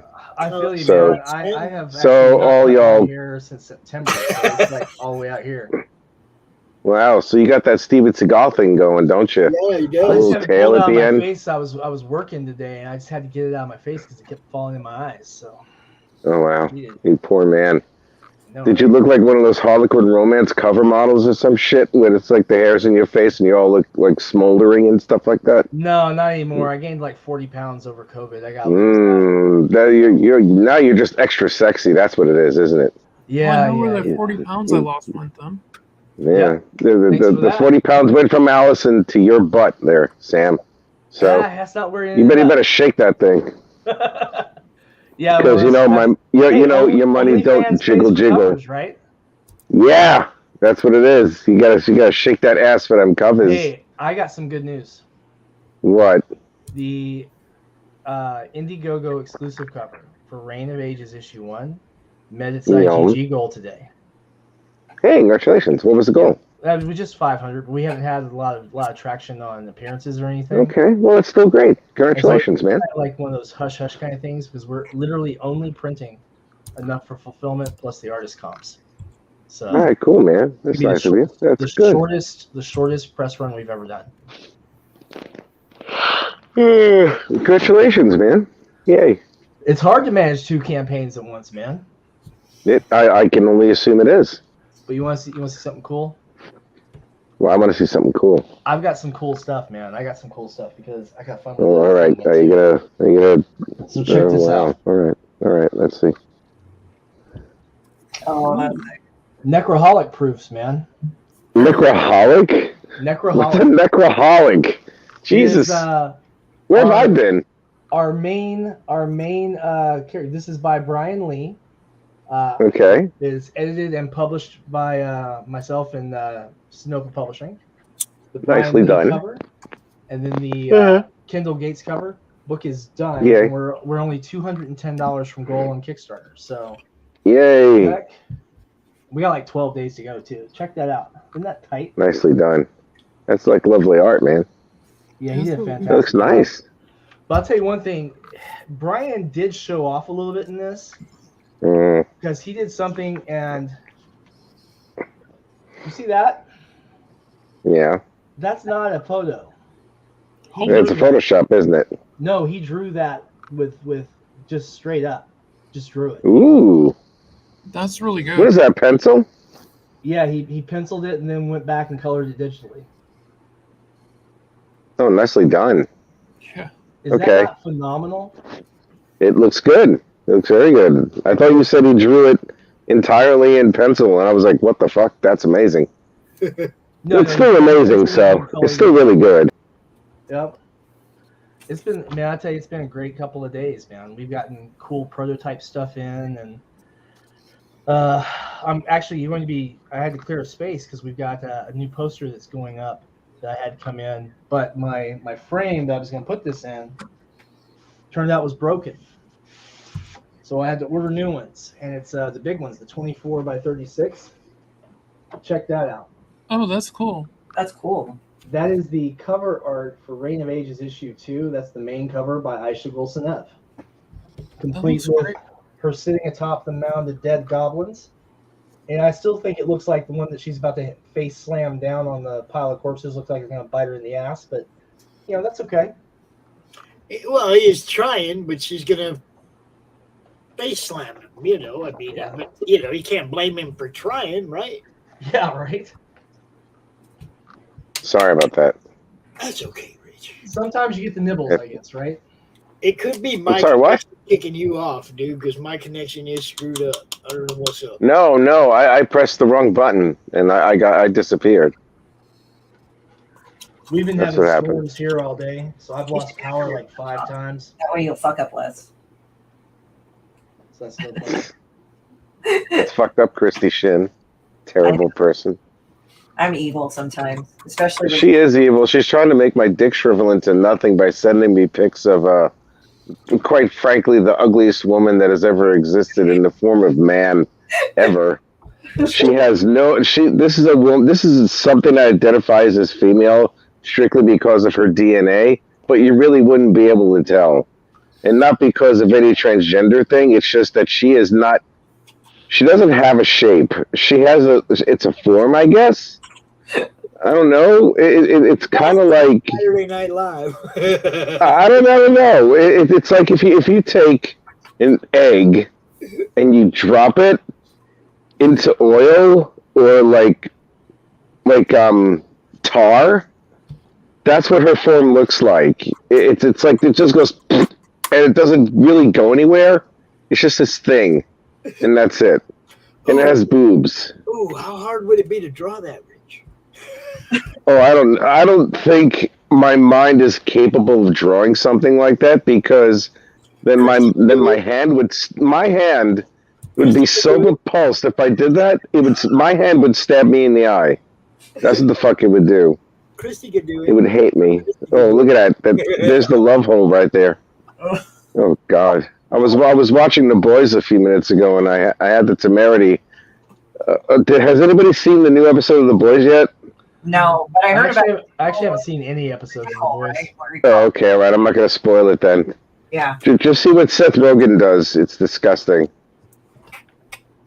Because if you look at Seth Rogen the way he looks, I can picture him doing that. If you ever see episode 5, it's like, wow, that's really disgusting. But that's something that Seth Rogen would do all the time, because he's disgusting. I think Tops is popping up all those pictures as a palate cleanser for their eyeballs. So what I'm hearing is, don't watch The Boys and don't open random images from Christy. Yes. Okay. Yes. Don't open random images from Christy Shin. Here's the thing, though. Like, I pledge to Christy's Kickstarter campaigns, so I get cool stuff when I open stuff from Christy. Yeah, thank you. It's You know? what well put. It's a bunch of well-formed, disgusting things. Yes. Mm. The only other thing too, though, is that I try to stay on Christy's good side because I just tell her the good things I think about her, and anything else I just keep to myself. Right, Christy? That's pretty true. I mean, it's funny because it's like, as I said, to really make me angry. Like I've been pissed off at people before, but I mean, as long as you back off and as long as like it gets resolved, it's fine. It's not like just because I get mad at somebody does not mean that I start drawing fucked up shit about them. Or I whatever. just spontaneously start promoting people's stuff. You know, like, hey, you guys want to see a cool cover Christy did a couple years ago? Check out this book. You know. Yeah, I mean, for me, it's like when I get really mad, it's like, yeah, I'll draw about it, but I'm not like a person that just every time I just get pissed, like I'll take it out on somebody that I'm pissed about. It has to like be this big, whole, long, storied thing, you know. You'd have to be egregiously fucked up to me to do that, you know. But as I said, even then, I always give it an opportunity to be worked out peacefully. But groovy. I try to get along with everyone, and usually I'm successful. That's my general way of looking at everything. It's just get along with everybody. I try to be at peace. I do too, but I've run into fucked up people sometimes. I'll tell you though, I have a funny Twitter story from a few months ago. I got called out on Twitter. Yeah. For of all things, saying that I did not, I wasn't someone who hired people across a broad spectrum, right? So this was weird because like one of the things this person said was you need to hire more women. And I stopped for a second and I realized half of the art team at Sonoma Publishing is female. Yeah, Mog is part of our team, right? What? Mog is part of your art team, right? I can't remember. What's that? Mog part? Is she part of your art team? No, but we got Lexia Veldhausen, Kelsey Cohen, Phoenix O'Ferry. Yeah, Lexi Van Helsing is rather fantastic. Yeah, she's pretty good. She's really good. Sandra Cole's done work for us. Oh Jesus. Yeah, I mean, I love Sandra's work, man. Yeah, I actually commissioned her first commercial piece. Mm-hmm. Aw. So you're a lovely man. Hire more women when you have several women already working for you? More than half of the artist team is female at Sonoma. Well, it appears that this guy, whoever said this or something, who said it? Was it a guy or a girl who said this? The guy who used to work at DC. Oh, really? What's his name? I'm not going to go there. But the funny part is that this. Yeah, a big Twitter fight. Oh no! Holy shit! Alexia doesn't have Twitter, but Kelsey Cohen does. Oh my god! And Kelsey's like, "Excuse us." Oh What? Jesus Christ! And so Kelsey tagged Rebecca, and then tagged Aisha, and then that, and everyone's like, "What are you talking about?" Oh my god! I'm just gonna mute this guy. I'm gonna let them do their thing, and I just I walked away, and that's how I stay out of Twitter fights. Yeah, well, it's nice if you got people that'll stand up with you. Yeah, just don't say nothing. Don't say nothing. I think some of those ladies didn't like people questioning their femininity. That was the last thing I saw before I muted the conversation. I'm like, we're not doing this. We're not doing this. I don't need to be a part of this conversation. Look, everybody's got their, what they're doing, and who cares? If you had all women working for you, would they have hit you up and said, you need more men on your team? I've had people tell me that too, but here's the thing. I hire people this way.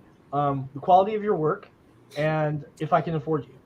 And that's the entire priority. I don't care what's in your pants, under your like skirt. Every other job. I don't care what's on your has skin, been. under your skin. I don't care. It's how good your work is and if I can afford you. And if those two are fine, then we can do business.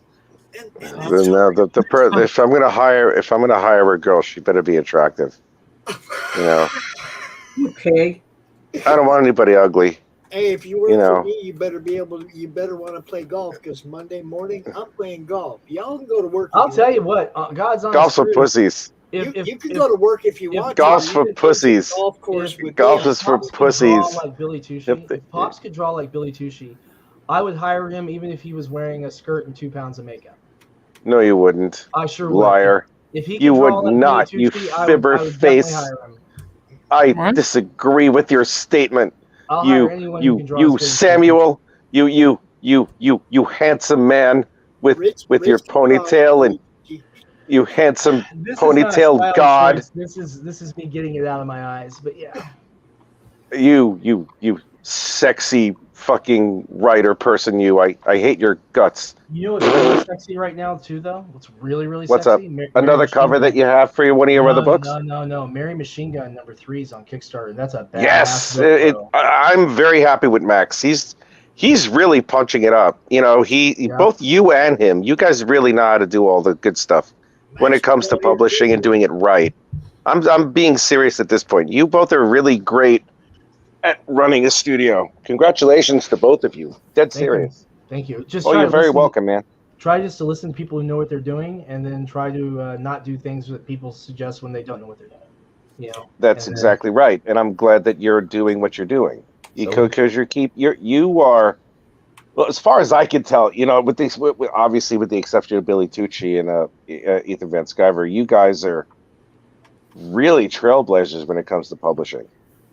I'm trying, man. We got some well, photos you're in doing. today. You're not trying. You're doing. That's we got the some point. photos in today from the Collective and from Comics Mainstream and from a couple other Excellent shops carrying 47. So I'm looking forward to restocking issue 3 on a couple of those shelves. We've got a couple of them that they say they put them on the shelves on Wednesday, and one of the shops says they've got one copy of issue 3. So they sold 34 copies in a day. Nice. Nicely done. So I'll take that. Nicely done. Good job, man. So. Yay. Well, we're definitely. When's the next 47 coming out? We're hoping to launch the Kickstarter in November and fulfill in December, but I will not launch another 47 campaign until the book's done ahead of time. Because we had an art delay on this last one, and we missed our target by about 3.5, almost 4 weeks from the art delay. Okay, that's not terrible. It kind of it caused some problems for the retailers that backed us, though, you know, because they need to turn that cash over pretty fast. And so we had the retailer tiers from the custom retailer tiers we built on the page, and then we had pre-orders because some of the stores weren't so sure about putting their information on Kickstarter. So we put it on there specifically so that people who were in the area might see their store and say, hey, I can just pick this up at my local shop then rather than having to pay the shipping on Kickstarter, right? But we had a couple shops that weren't so sure about doing that with 47. So we took pre-orders from them in the background. And so that was pretty good. We ended up shipping directly from the printer 740 copies to pre-order retailers. That's quite a lot. Yeah, so that was pretty cool. Jesus, man. So. What's up, Past Master? That is awesome. I don't know if she can hear you. Teen Angel, can you hear me? These are old songs that, you know, these are songs that were made, you know, when I was in my 20s. You know, a long fucking time ago, dude. I'm a Highlander, by God. Someone tried to give me the fucking quickening, but you know they missed and shit. Because you see the side of my neck, it's all fucked up. Rich, you make me feel young, man. I make you feel so young. I know, right? I make you feel there are songs to be sung. Hey! Ooh, what's this? This is what I'm working on. Yay, it looks lovely. Thank you. Welcome. That is tight, man. I like your choice on how you've got your lettering balloons structured, especially with the slightly asymmetrical lines on that. I really need weed. That really is catching the eye a lot. Yeah, I try to That's really to quasi hand letter with everything. Yeah. Like I use a tool to do it because it's quicker, but yeah, I don't just use a strict oval. Like I just use an oval and it looks more organic. Ow, fuck. I don't have anything to show. I really just want to hop in and say hey to everyone. I hadn't been around much. I was really sick in April. So. What happened? You all right? Yeah, I had a really bad infection in my intestines and in my kidneys. So. I'm sorry, man. I was in and out of the hospital for tests for most. I'm glad you're feeling better, dude. I'm glad you're okay. Yeah, I'm skipping the one con that I really look forward to every year. I'm skipping. It's up in New Jersey, the Garden State, because I'm expecting those medical bills to come in this week. So I'm kind of like, Garden let's get some of State. this. The Garden Don't State wor- Comic don't Con, worry that's still a thing? Yeah, Don't the worry Garden about medical State Comic bills. Fest I'm is still a so thing. behind. Sam, so you were the last person in your neighborhood to get it, right? I was the only person. I got it from something I ate, or maybe something I was exposed to. My doctor is still kind of trying to figure out what I had and where it came from. Is bacterial infection. So hit my small and large intestine and both of my kidneys, and so it was. I mean, I've had kidney stones before. This hurt a lot worse than the kidney stones did. Well, I'm glad you're feeling better. Yeah, thank you. It was really tough. I can imagine. So, but yeah, I wanted to pop in and say hey because no one's seen me for a while. I'm so glad you popped in, man. Christy's seen me a couple times, I think. So that was good. Yeah. It's And like by the way, and you know, Christy, I know I probably do this too much for your liking, but I keep this. You know, Christy did some of the art for Kickstarter for the Independent Creator. This is by Madeline Holly. Oh, cool. I'm gonna tell y'all something. If you are a Kickstarter creator and you have tons of experience, you still need to read this book. If you haven't done crowdfunding, Indiegogo, Kickstarter before, and you're thinking about doing it, you need to read this book. Okay. If you have questions about how it works and you're just mildly curious, you need to read this book. Read Madeline's words, enjoy Christy's art, support people who actually know what they're doing, writing about something that they know, and putting in a very useful format. This is probably the best book I've ever seen on crowdfunding. And I'm not one to use words like that lightly. So definitely pick that up. And who knows, maybe if they get to a third edition of it, maybe Christy will get to do a different cover. maybe you could bring it up to Madeline. Yeah. She's very approachable with that. So yeah, she's sweet lady. Like how I've done all these illustrations for people, and sometimes I'm like, oh yeah, I did that. Because I'm usually like when I do it, it's like next, and I have to actually learn how to say, okay, I'm going to do this, and then enjoy it, and enjoy the fact that, like, for the longest time, I didn't put up that I won an Origo Award for the anthology, and I was sitting there kind of like, how come I'm not saying this? Because I felt like, oh, next, I want to focus on Eisner, next I want to focus on getting that. Then I said, wait a minute, I should actually put that as up. That's an actual award I won. Yeah. I mean, I think that edition's 4 years old, I think. And I bring it up whenever anyone asks me about, what kind of research to do about crowdfunding. I say, you buy this book. Chrissy. Who's Chrissy? I do not acknowledge that version of my name. Yeah. See, it's not Chrissy, it's Christy. Yeah, it's Christy. The fuck? But, hey, Pop. Get the name right. Either. I didn't say crispy either. I say Christy. Pops, I got to mail you something, man, because I forgot. I love when you mail me stuff. But I got a couple of things for you. Yeah.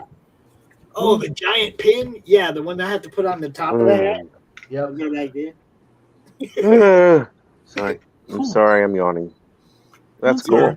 That's very cool. I think huge. I Yay. have to put it on the top of the hat, dude, and go like this.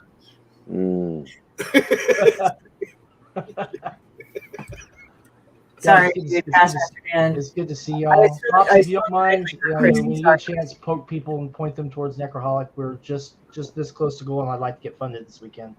Cool. And we got about a day left on the IGG, so if anyone prefers IGG over Kickstarter, come down there, get one of the rarest copies we're ever going to produce. So, there you go. All right. It is a pleasure. Allison and I only got to talk to you a few times, but it's always been a joy. I love pleasure talking to you as well. Rich, I like you. I've always had a lot of respect for the work you've done, both way back and now. I'm looking forward to your next book, Christy. Well, thank you. It's been a while since I've written on papyrus, so hopefully it will be okay. Well, Sam, if you love Rich, I hate him, so that's why I send all this awful shit to him all the time. Yeah. But you wouldn't say that if you didn't care. Christy sends me nudes a lot. Yeah, some guy on Twitter keeps doing that to me too, and I keep blocking him, and then I get new accounts. if this guy is watching that, dude, stop sending me dick pics. Oh God! All right. I mean, I'll tell him to stop too. It's okay. I know it's not Rich because he doesn't have the same tattoo. Oh. Check out Rich's OnlyFans, Oh, man. guys. The richness at OnlyFans. That's right. I have an OnlyFans. Yes, I do. It's tasty. OnlyFans we were talking My about. OnlyFans is tasty. And remember, Yes, your sir. contribution helps him pay for cover art. Oh, if I had an actual OnlyFans, I'd be able to buy I'd be able to buy Marvel. So haha, because I'm there you sexy as go. fuck. I love I'm that sexy as confidence, fuck. man. That's right. Grr. Look at that. Look at this hair on my chest. Macho man. There you go. Yeah, that's me. That's me. Look at that. Yep. That's me. That's There you yummy, go. yummy. Willie, man, I wish you the best of luck with everything, and you keep going and you keep doing what you do. Thanks, bro. We got like 4 more. You're books very coming out. welcome, man. 4 I'll more talk to you books this soon, year, bro. too. Have a good one. Yeah. I see. That's Wow, look at that. Nice shirt. Like phonetically and heard Chrissy. Sorry, Christy. It's fine, Past Master. Everybody jumped on your ass. It'll never forget ever again. Yeah, no one's ever gonna do it again. Is it okay to call you Chris? I've been called Chris. The thing is that I just don't like being called something I find silly. So what I mean by that is like Chrissy. It's like, as I said, I'm not. There's some girls that I know named Chrissy that are fine. They're very intelligent people. They're wonderfully talented artists or whatever. Probably not. Not a Chrissy. That's the thing. I'm just not. You know. No, that's fine. Your fucking name is Christy. What the fuck? I'm not gonna call you Chrissy or Chris. That's like unmanly and shit. I have Fuck a lot that of friends noise. named Christine, and they like going by Chris. That's what I was asking. Oh yeah, no. That's Comic nerd press. Some people call me Shin, like I'm in the military or some shit. Like Shin, get over here. Or Shit, get over here. Fuck. But it's kind of Smack funny. him in the face, dude. When I was in high school, they would call me McClone, but that's because I was like, the coach would call me that on the teams. In my phone, what does it say? In my phone, you're demon bitch. Yeah, Oh. that's the writer I work with. That's Flip, and he actually has. It's like the thing is that here's the big saga about my name. Okay, so my mom always called me Christy from all I remember, right?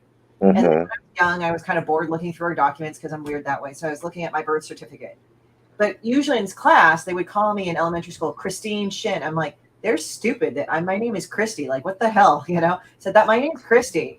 And I never knew until much later, like I was looking at my birth certificate, it said Christine. So I looked at my mom and said, Mom, why'd you call me Christy? She's like, oh, I messed up. I really wanted to call you Christy, but I made a mistake. I'm like, okay. So I made a joke about it even more years later on, saying to my mom, oh, Mom, what's this, like, how come you call me Christy instead of Christine? And she's like, well, there was a man that transitioned to a woman and she was a writer. And I'm like, okay, Mom, I just don't want to hear it anymore. That's incredible. Because the thing is that it wasn't like the whole gender thing got me annoyed. It was more of like, you're making more shit up or there's more of a story and it's very complicated. I don't want to. You reminded me way back then, or you got a whole new story to tell me that.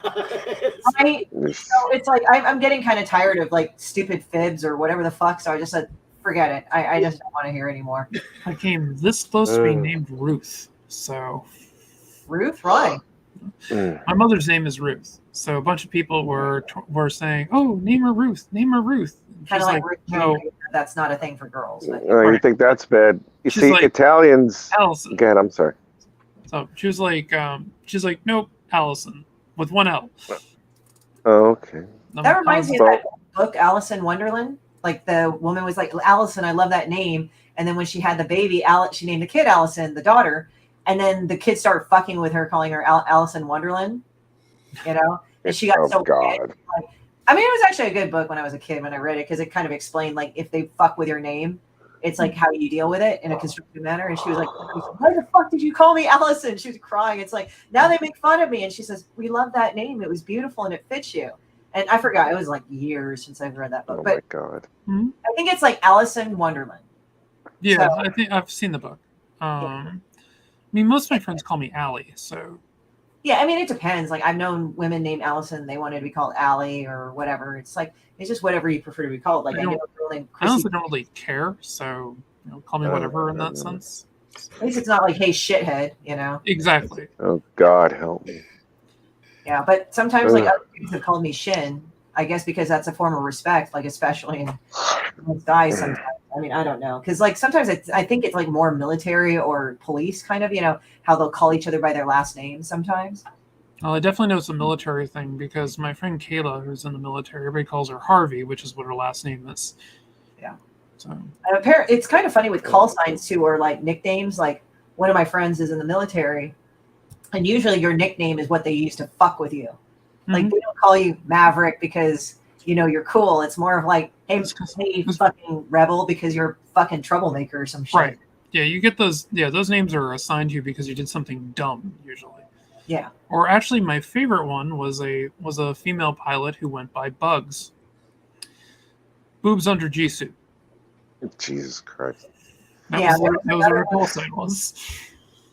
I only know one to use Red on the Head is like the dick of a dog, and no, I was never called Red Rocket. Man, see, now, someone should start. Hold up, it's not. Where did that come from? I have no idea. I mean, my sister would call Red on the noodle like the tip of a redhead. poodle. Y'all gotta say it right. You gotta say it right. I actually have to go see. The newest Top Gun because they have Goose's son in there. Well, a guy plays Goose's son. They call him Rooster, and I think that's kind of funny.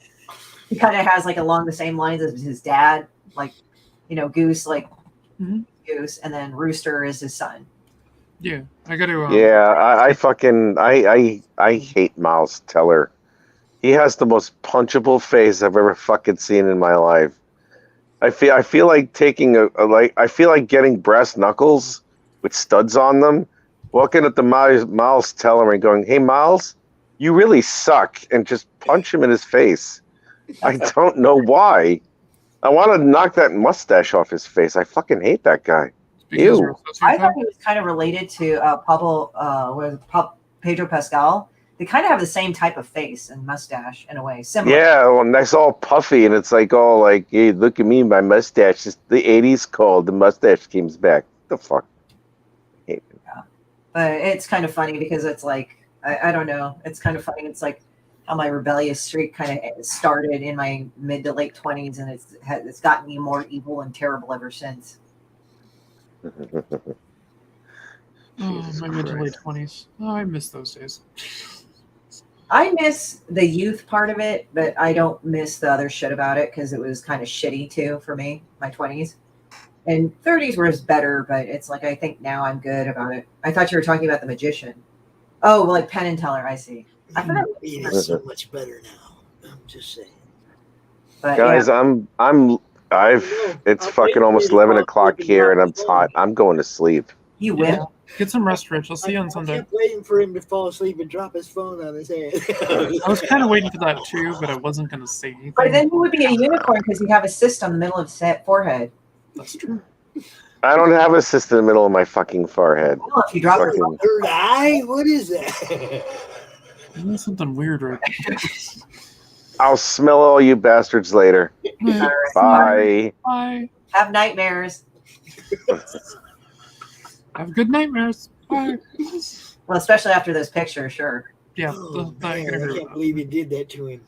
I can't. To me, to us, to everyone. I don't know. I just found it funny. Well, it's just like, have you ever wrecked somebody so bad? There you go. It's like, man, I go like this. She'll send you, Christy will send me a message, and I will go just like this.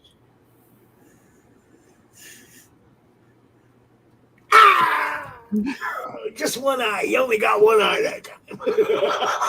I have so many more that are really fucking like worse. Oh, that's so funny. Rich goes like, she sends me nudes. I said, they ain't mine. They're other people's. You forgot that bit. Actually, there was one that I did. Like, I did send a naked picture, but it wasn't of me. What happened was that somebody said, you want to send me pictures of yourself? I said, sure. And so I got like the most grossest looking woman ever, like just nasty. Like literally the title of the file was trailer trash. And what I did was that I sent it to them and they just said, ew, what the fuck is this? I used to like fuck around. I said, like, anybody want to see a naked picture of me? Come on. You guys want to see a naked picture of me, right? Don't you? But they said, And then finally, and like none of the guys would bite because I think they knew. But one guy said, "Yeah, because we know you." Yeah, I'm sorry, but just hearing that, right? it's a trap. And then I sent that trailer trash picture, and they're fucking going, "Please put your clothes back on if that's you." Boy, I love fucking with people sometimes. Oh, we know. It's quite all right, though. It's why we love you. I mean, it's a harmless. Like I like trolling people on a certain harmless level, like stuff like that. I mean, I don't. Yeah, I know what you mean. The mean shit if I don't know the person.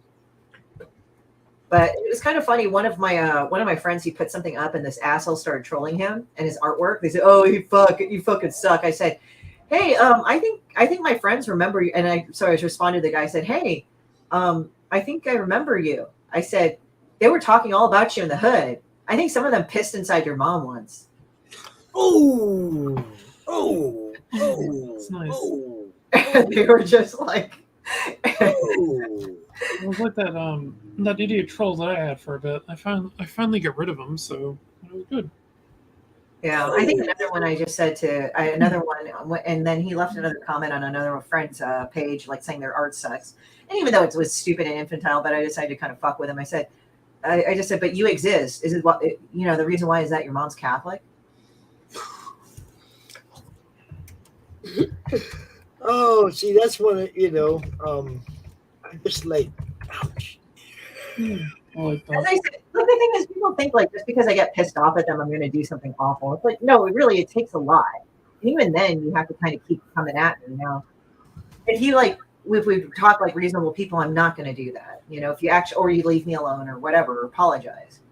That's fine. I mean, I don't think that's bad. It's just, I've always reiterated that. But if you're just doing something so egregiously fucked up and you keep coming after me in a hostile manner, I'm going to have a problem with you. Yeah. No, I completely agree. Yeah, it's like, okay, gloves are off. I had to deal with that recently. I'm not going to get into it publicly here, but it was really amazing. I don't mean that in a good way. No, that's what it is. I mean, people are dicks. So. I have a similar way of looking at things the way Sam does. Just get along with everybody. So yeah, I mean, there's no reason not to until you get a very good reason not to. But usually, you try to walk away. A lot of times, it's just better to walk away. Completely agree. I ran into Stacey Abrams at the gas station.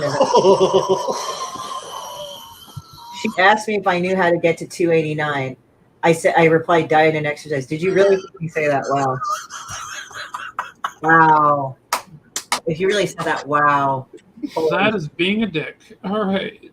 I was with my friend. I was with my friend down in Indy, and me and my son and him were at a Five Guys. And there was a lady, if she was not Maxine, she looked just like Maxine. Maxine Waters? Yeah. Oh, wow. Okay. And Matt and I looked at each other and were like, and my son had no idea who she was.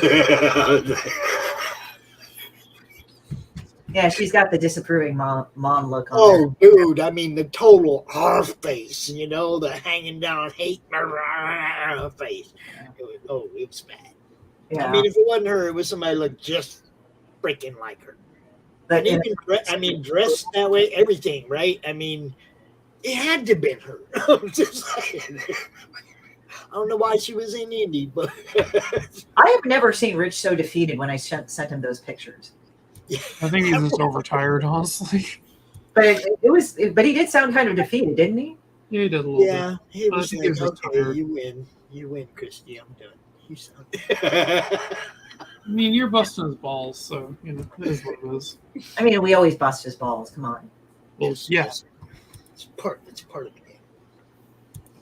Yeah. That's funny when he said, "You send me nudes all the time, Christy." I said, "They're not mine."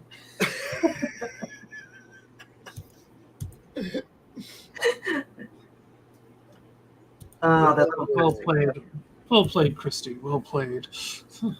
Yeah, it's like they're not mine because they're really gross. Indianapolis is so effed up right now. Traffic is a nightmare. Damn.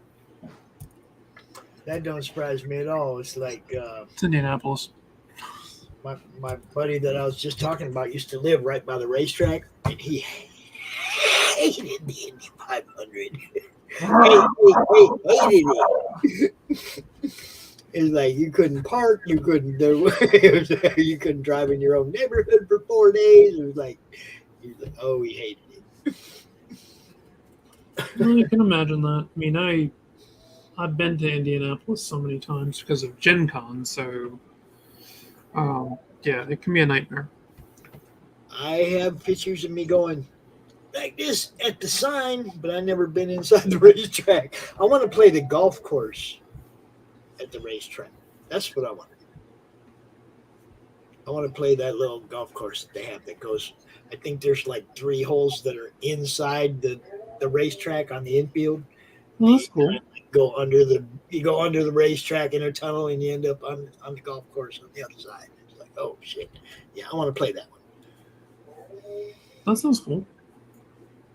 Oh, construction. Yeah, construction. Well, it's summertime, bro. What do you expect? Yeah. You got ice or construction, bro. Those are your travel. Those are your traffic seasons. You know that. Snow and ice or construction. That's all you get. One or the other. It's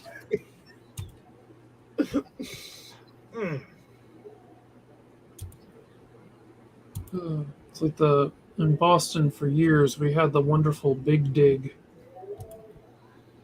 That was a traffic nightmare. It was supposed to fix a bunch of traffic issues. It didn't. The Big Dig in Boston. It was outdated when they put it into effect. Yep. It's that's how they do it because it takes them 10 years to design something. By the time they get out there and build it, it's like been 15 years, and now it's like, man. Yep. We did a shitty job on that. Yeah, basically. He's one of the problems with Teddy Kennedy with it, but you know, one thing that was cool though, like when I lived in Phoenix, they started making that rubberized asphalt, putting that on the freeways. And man, that shit's smooth. It smells horrible. It doesn't like have a nasty sound. It does, you know, it's like good grip. For taking them corners hard, you know. It's like rubberized asphalt. Sticks to your tires way better. But yeah, man, that stuff, man. Freeways in Phoenix were smooth where they did that. Real smooth.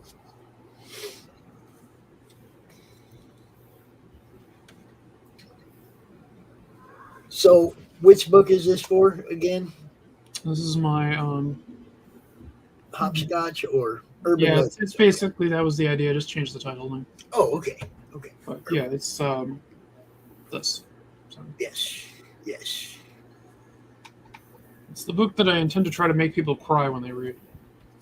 Are you ready? Are you ready for that, yo? She's gonna try to tear jerk you, yo. Be ready. Be ready.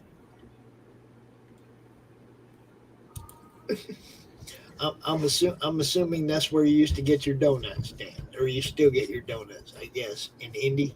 That's what you're talking about. Long's Donuts. I don't know. That can go in a few different ways. Long's Donuts. Long's Donuts. I ain't messing with it. Around here we have the Donut King, and the Donut King is supposedly run by the mob. So okay. It's not far from the racetrack. You said, okay. Damn good donuts. Though. I went down there to see Indy one day. We went with Matt. Me and my son went with Matt. We played golf. We went to Five Guys, and then we went to a get together for a Facebook group, comic group that we were in back then. Before the madness, one that I was in before. Actually, the reason there is a madness, but we'll leave it going.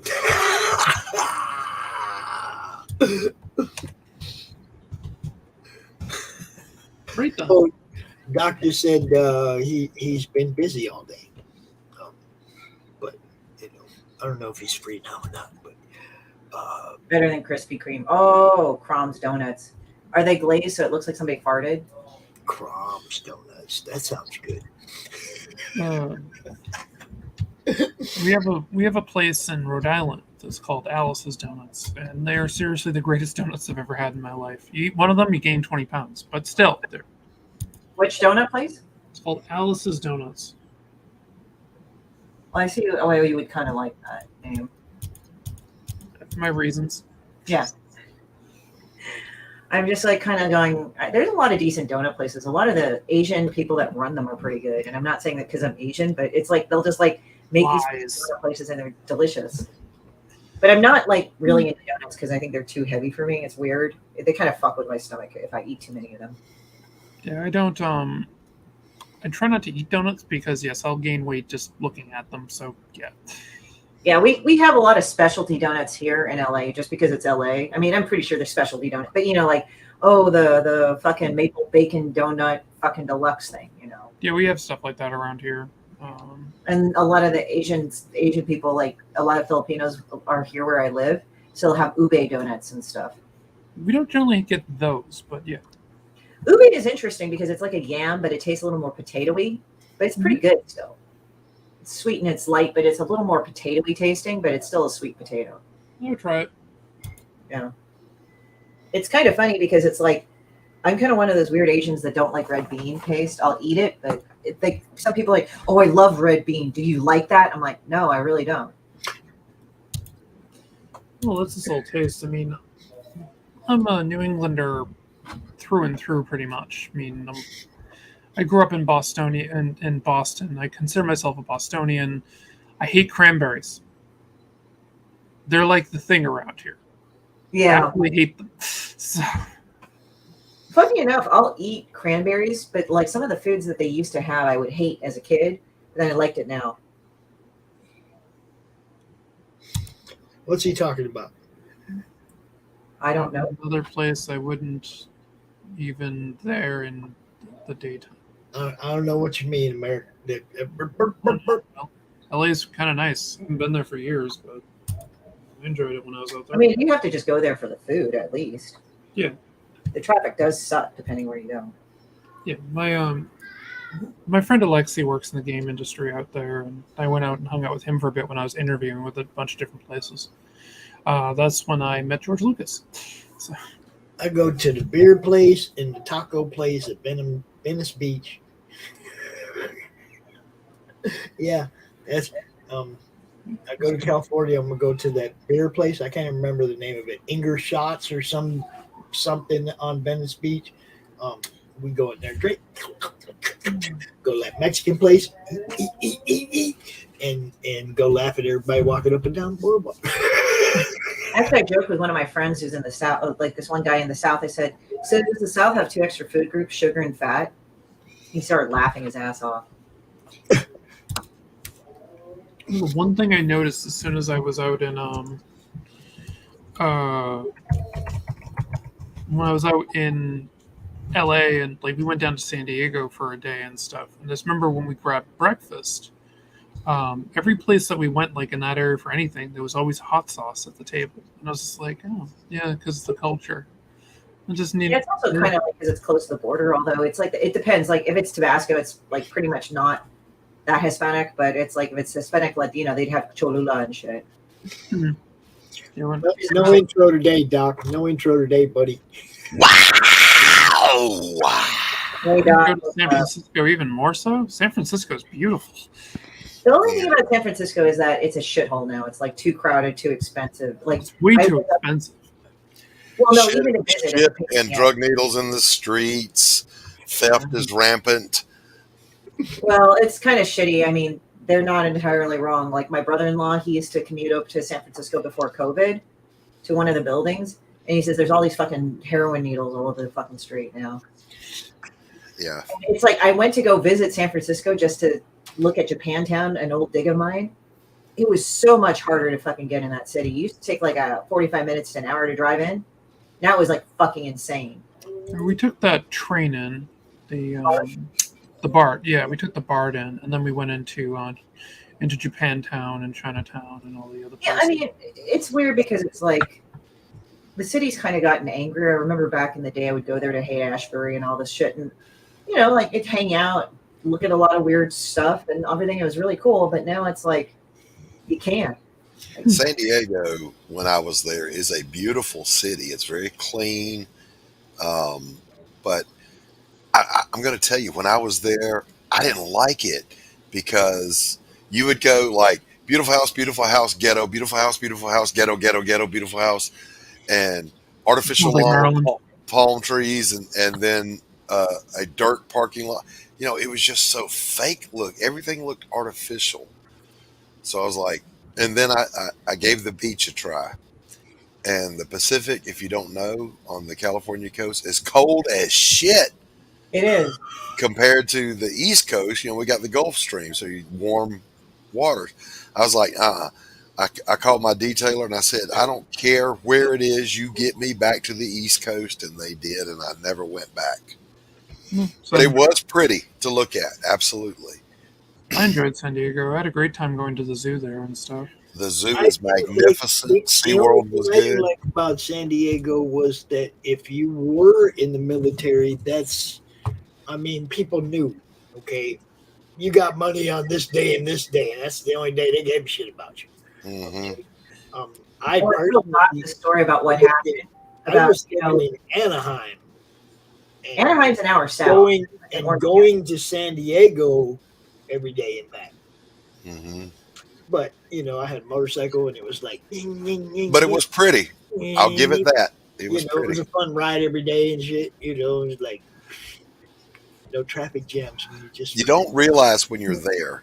By the way, number one, or I should say, you don't. I did not realize how close it was to Mexico, because when my bike got stolen, the cop showed up and said, "Yeah, by the time you reported it, it was in Mexico." I said, "What?" He pointed across the canyon. He said, "That's Mexico over there." Like, holy crap. And the other thing you don't realize is you're actually in the desert. So it might be 108 degrees in the daytime with no humidity, by the way. But then it's going to be 40 degrees at night, and you'll freeze. It is cold at night. 40 degrees? Nah, I wouldn't freeze. New England, that's nothing. That's t-shirt. I lived in Phoenix for 35 years, and I can remember back when there was 20% humidity, 10% humidity. Yeah. But now it's such a widespread area that people have grassy lawns and golf courses and all this stuff. And now it is because there's mountains on all sides of Phoenix. It's kind of like a little humid mess. And then, when the monsoons come in, they come in from the south, right? And you'll get this huge dust cloud that'll just cover the city. It'll roll across the city just like you see in the movie Doom. Yeah. It'll roll across the city. And right behind that will be just enough drops of water so that dirt will stick to your car. Yeah. They call you should be familiar, Pops, with thermal inversion. You turn on the hot water to get cold water and the cold water to get hot water. Yeah. My buddy lived out there in Phoenix, and he was telling me about that. I'm like, see, no. But I know in my home it gets that hot, but with 100% humidity. In the summer, you don't need a water heater. Yeah. Well, I was going to say that's how they heated water. All the water pipes were above ground, like utility poles, and that's where your hot water came from. Nice. I will say this: Skywalker Ranch was really cool. So. Yeah. Well, I don't have any knowledge of Skywalker Ranch. I know that where I lived in San Diego, I did enjoy it to an extent, but it was like, yeah, this is a nice place to visit, but this can't be home. The only thing that got me through all that was knowing that I had put my request into the detailers, and because I graduated at the top of my class, I got my choice of my first 3 duty stations, or I should say I got to list 3, and it was going to be one of those, So I got that. Skywalker Ranch is in Marin County, so it's way up north. It's near San Francisco. Yeah, it's up there in the triangle. Yeah. And the Redwood Forest where Christy, it's on it again. Are you bothering me? Return of the Jedi. I went there too. That was pretty cool. Quentin, it's good to see you. You're what? I'm thinking of what to send you. To send me? Yes, I want to see you suffer. Doc just looks at all the pictures that I've sent him, and he's just like, "Yeah, that's fucked up." Yes, because I'm out of my depth. I don't, Christy, my dear, I don't even know what it's like in your world. I couldn't imagine because I don't know. I guess what I'm used to is I am literally 6'2", 260 pounds. People don't fuck with me if they know me because I might walk up on you. But these people that are these internet commandos and keyboard warriors, oh, Chrissy, they're horrible human beings, and I wouldn't know how to deal with that. Well, I dealt with it. I told you how I dealt with it. Yes, you dealt with it. Yeah, Ellie and Pops kind of know about it, but they know about the characters in play, quote unquote, which I will not say here. But yeah, that was the most recent image that I happened to see, and Oh, and my God, what a potato sack! That's all I'm going to say. What a potato sack! I think it was Tweedledum. Yeah. Past Master Dan says Skinwalker Ranch is on my bucket list. I love visiting dimensional portals. Skinwalker Ranch. I actually would like to go there as well. I watched that really long documentary on it, Dan, and it was intriguing. It really was. They concluded that whatever it was that you thought would be there was there, and that's how they would come at you, these whatevers. Well, the Skinwalker? Yeah, so well, whatever. It's a shapeshifter, so. Well, yeah. But I mean, if it was ghosts you were afraid of, ghosts. If it was UFOs, it'd be UFOs. If it was cattle mutilation, you're going to get cattle mutilation. That's a little weird. Yeah. How it works. But my thing is this the legend, or is this like something else? Because I mean, it's Native American legend. There's a long documentary about Skinwalker Ranch, and what is Skinwalker Ranch? I thought it was Skywalker Ranch. No, this is something different. Skywalker Ranch is where ILM is, and Skinwalker is a hotbed of supernatural activity. So there's a great documentary. Just go watch it. This team went to go stay there to observe and report, and there's not a one of them that didn't come away with a bad experience, and they wanted to get the hell out of there, and it apparently was unpleasant. So Dan, yeah. Sounds like it sounds like a found footage film. It's a real professionally produced documentary. It's really good. Dan, when you get ready to go, let me know. I'll go with you. Where is it located at? In Arizona? It's California, I believe. I think for me it's interesting because it's like, I thought it was like going to be, because the Navajo I think are spread out throughout, because Skinwalkers are primarily, from what I understand, are Navajo thing. Although it could be, there's like the surrounding tribes in that area, they believe in it too. I'm trying to remember it's basically the Wendigo. The what? The Wendigo is effectively what it is. So yeah, but there was a lot to it, and that documentary, it shows you a lot of footage around the ranch, and God, I sound so southern Sherman right Ranch. Okay, it's in Utah. Skinwalker is in Utah. Well, yeah, it's the Sherman Ranch. I've heard of Sherman Ranch. I didn't know it was called Skinwalker Ranch. Yeah. But in Utah, that would make sense because there's Navajo around there. Mm-hmm. Yeah, there's by the Four Corners. And you know how you have like a main body of work about a particular topic, and then there's stuff that's kind of like adjacent to it, from small creators. Saw a video from a guy that actually owns the property adjacent to Skinwalker Ranch, and he was just walking down the borderline because there's a fence, and he was playing audio from there, and you could hear all these creepy ass sounds, and he's like, "No, man, this is fucked up," and they just cut it off and left. It does make your skin crawl, like when they talk about the Wendigo, especially the scary stories to tell in the dark. That guy, I forgot I think it was Steven something. That guy's self-taught, and like that, his fucking work tripped the shit out of me because he was just like, it was just like dirty, like it was like a corpse that was dragged into the dirt and through the grime, but it's also rotting, and it was like the sausage story was kind of gnarly. Like I kind of wanted to eat sausage after that story, but then again, I think it was like the nasty roots. Nasty. So, Pops, I'm glad you survived the apocalypse up there. You were in our thoughts, and look, I did the best I could with a Tuesday morning brew.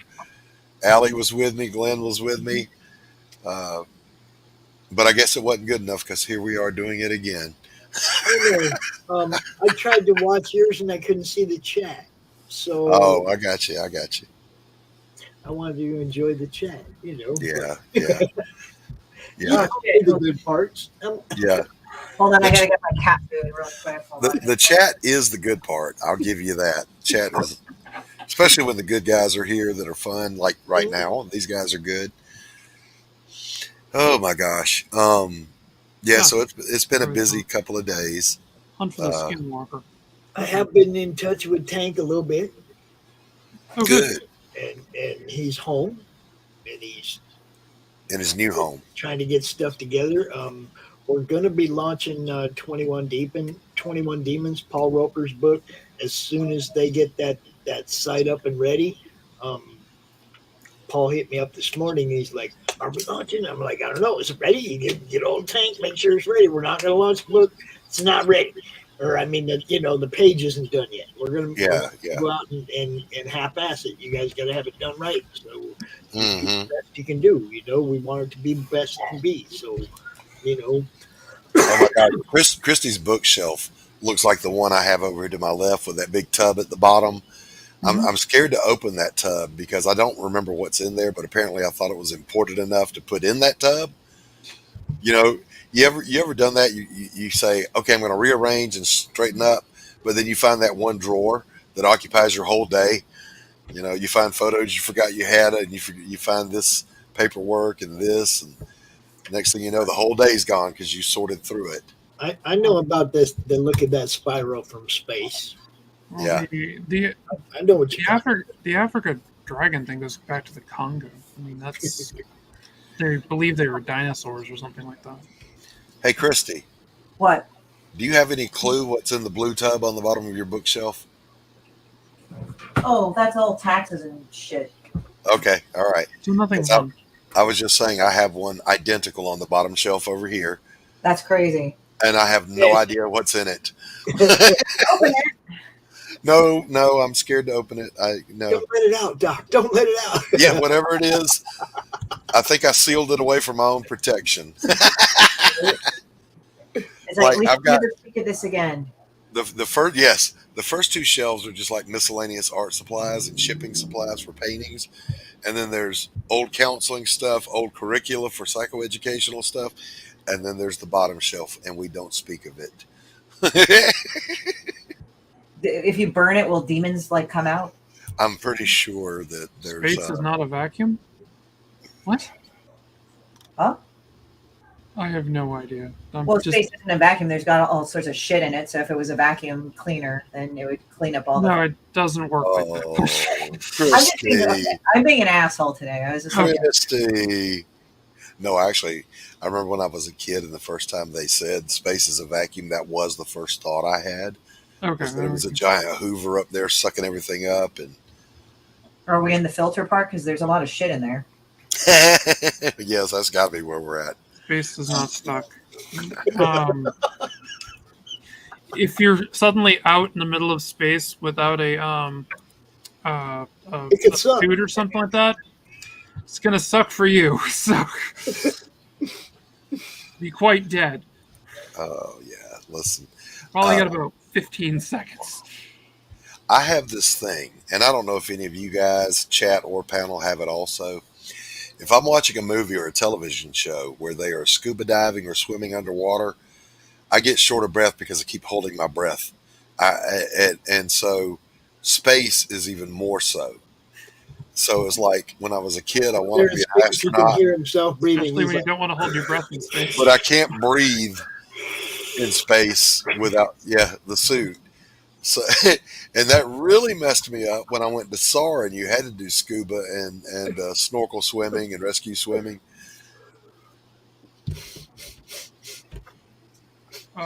It's just a vacuum because there's no air. It's just that's what makes it a vacuum. It's just that my dreams of being an astronaut went away when I realized space could kill you just by one inhale. Or lack thereof. Yes. You can't inhale. You're like, it's the whole thing that your eyeballs will suddenly freeze. Yes. Yes. I actually had that dream one time that I was in a spacesuit and my mask just went whoosh, and came up by itself, and I went and I woke up going, ah! You won't care for long. I remember watching Space Cowboys, which is an underrated movie, by the way. That's with Clint Eastwood and stuff, right? Yeah. Yeah. And Tommy Lee Jones took the rogue satellite to the moon, and they zoomed in, and he's just laying there, kicked back, looking at the Earth, and that's how he died. See, no. This goes into a couple of things, ladies and gentlemen.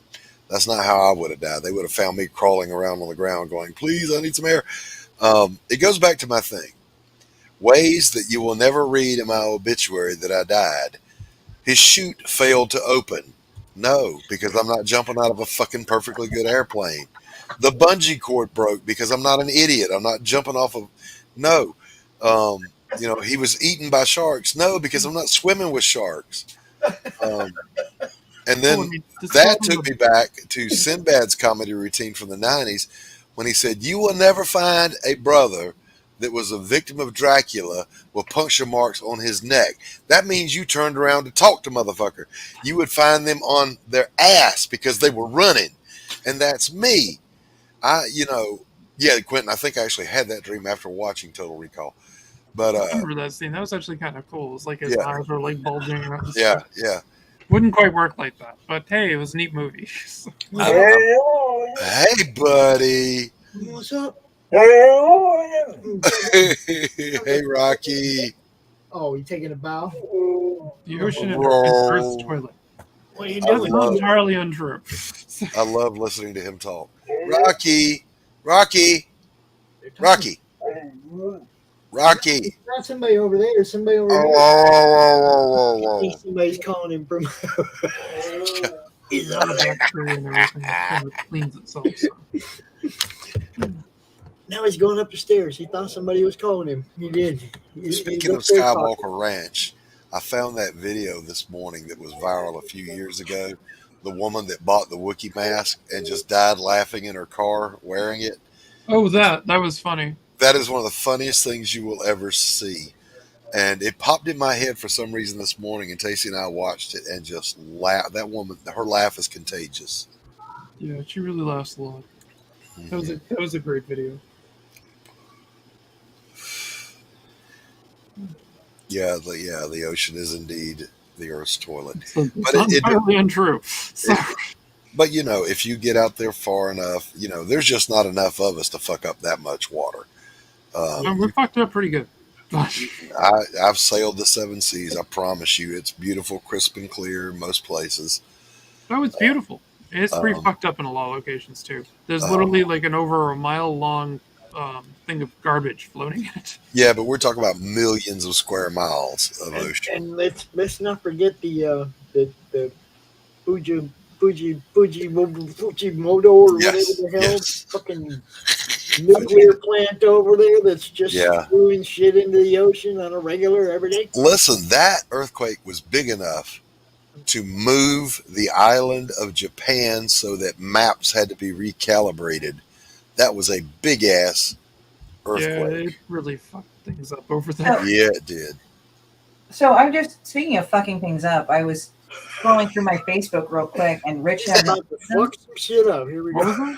Yeah, Rich Proto. Rich, right? Our Rich that was on here. Yeah. He says the damnedest shit. He says Paul Reiser now looks like Andrew Dice Clay and Kevin Costner had gay butt sex and made a baby.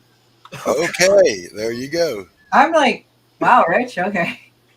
That's my co-host, yo. That's my dude. I'm just looking through. I'm just scrolling really quick through Facebook just because I post my art on there, and sometimes I just want to see how it's doing, and I just happen to see that. Like, what the fuck? I hear you. I cannot believe from stuff dying. No, I'm not going to finish that thought.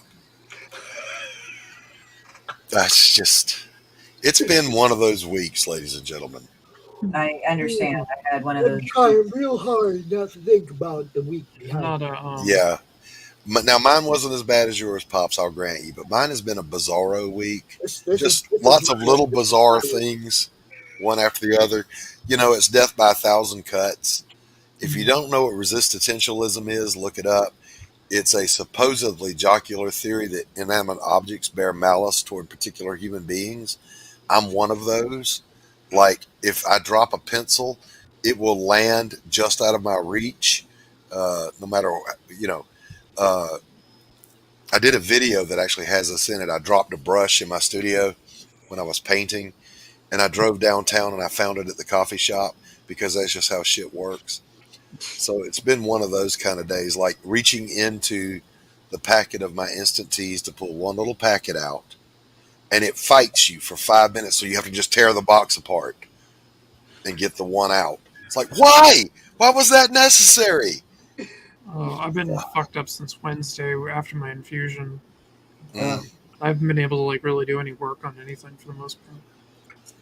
This is my week. Crom is depicting how I feel about my week. Yes. Okay? Yes. Look, it's cool to go sit by the lake, but not because you have to. That's something you're supposed to do because you want to.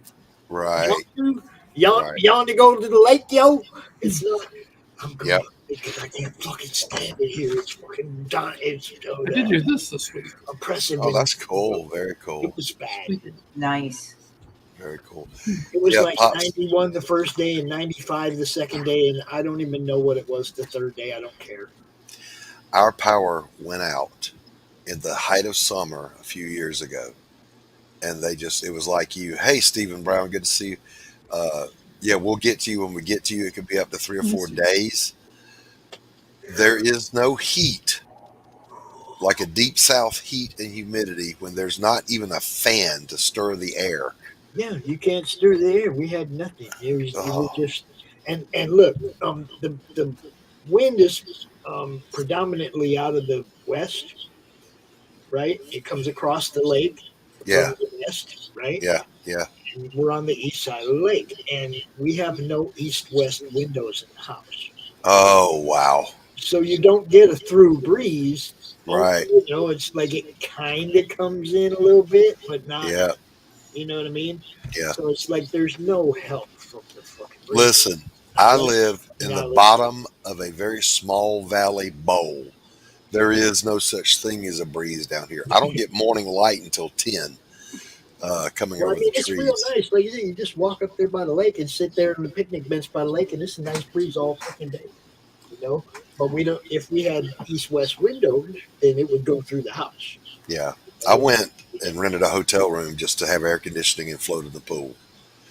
Dan says, I lost 14 pounds in one day working in Houston, burying cable. I can believe that, sir. I can believe that. Jesus. Until you don't got nothing left to lose, you lose pounds fucking burying cable. Yeah. If I was hit in a situation like that, I would have to find a cooling station. Yeah. Well, I mean, you jump in the lake, it's fine. Every year, but you couldn't come home and take a shower. That was the hard part. That's part of the problem, though, is it'd be too hot for me anywhere else. Though. Yeah, they stay in the lake. There's literally on Paris Island and Camp Lejeune during the summer black flag conditions. We call it hot SOP, hot standard operating procedure. We would get so many heat casualties in, heat syncope, heat exhaustion, heat stroke.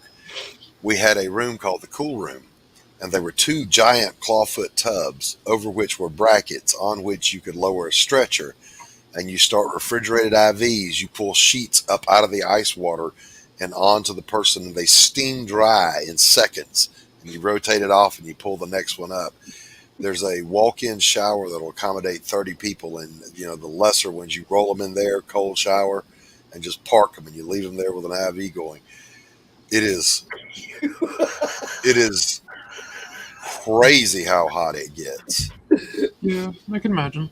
It's like in Phoenix for 35 years. I never got heat stroke once. Well, all I can tell you is Paris Island. 36 holes in the summertime. Paris Island is a different kind of hot, baby. Especially, you're doing a 25-mile march with all your gear on in 100-degree heat with 100% humidity. You get a huge chunk of them that fall out. 36 holes, 115. Don't care. Didn't care. Can't do it now, but I could do it then. I could play. I could be out there all freaking day, man. Yeah, back in the day, I could tolerate that heat. I was working in it. You know, everybody forgets. A drill instructor will do what those recruits do every 3 months. The corpsmen that are assigned, we do it every fucking day because it never ends for us. So we're doing that march. Oh, I loved Paris Island, comic nerd. I love Paradise. I would do every march. I would do the infiltration course. I would do the Paris rappelling. Island. Where's Paris Island anyway? Paris Island is on the South Carolina coast, just north of Savannah in beautiful Beaufort by the Bay County. That's 26 islands, including Hilton Head, Beaufort, Port Royal, Paris Island, Hunting Island, where they filmed a lot of jungle movies. It is literally a tropical jungle, and it is hot. I mean, if you're going to go to Paris Island, go in the winter. Trust me, you don't want to go in the summer. Where is that again? That's in South Carolina. Oh, South Carolina. Off the coast of it or something. Yeah, it's right across. Train, right? Yeah, it's right across the river from Savannah. If you go across the Herman Talmadge Bridge, drive 20 miles, hang a right on 20, and drive for 30 minutes, and you're in Beaufort County, and then the islands just all kind of spiral off from there.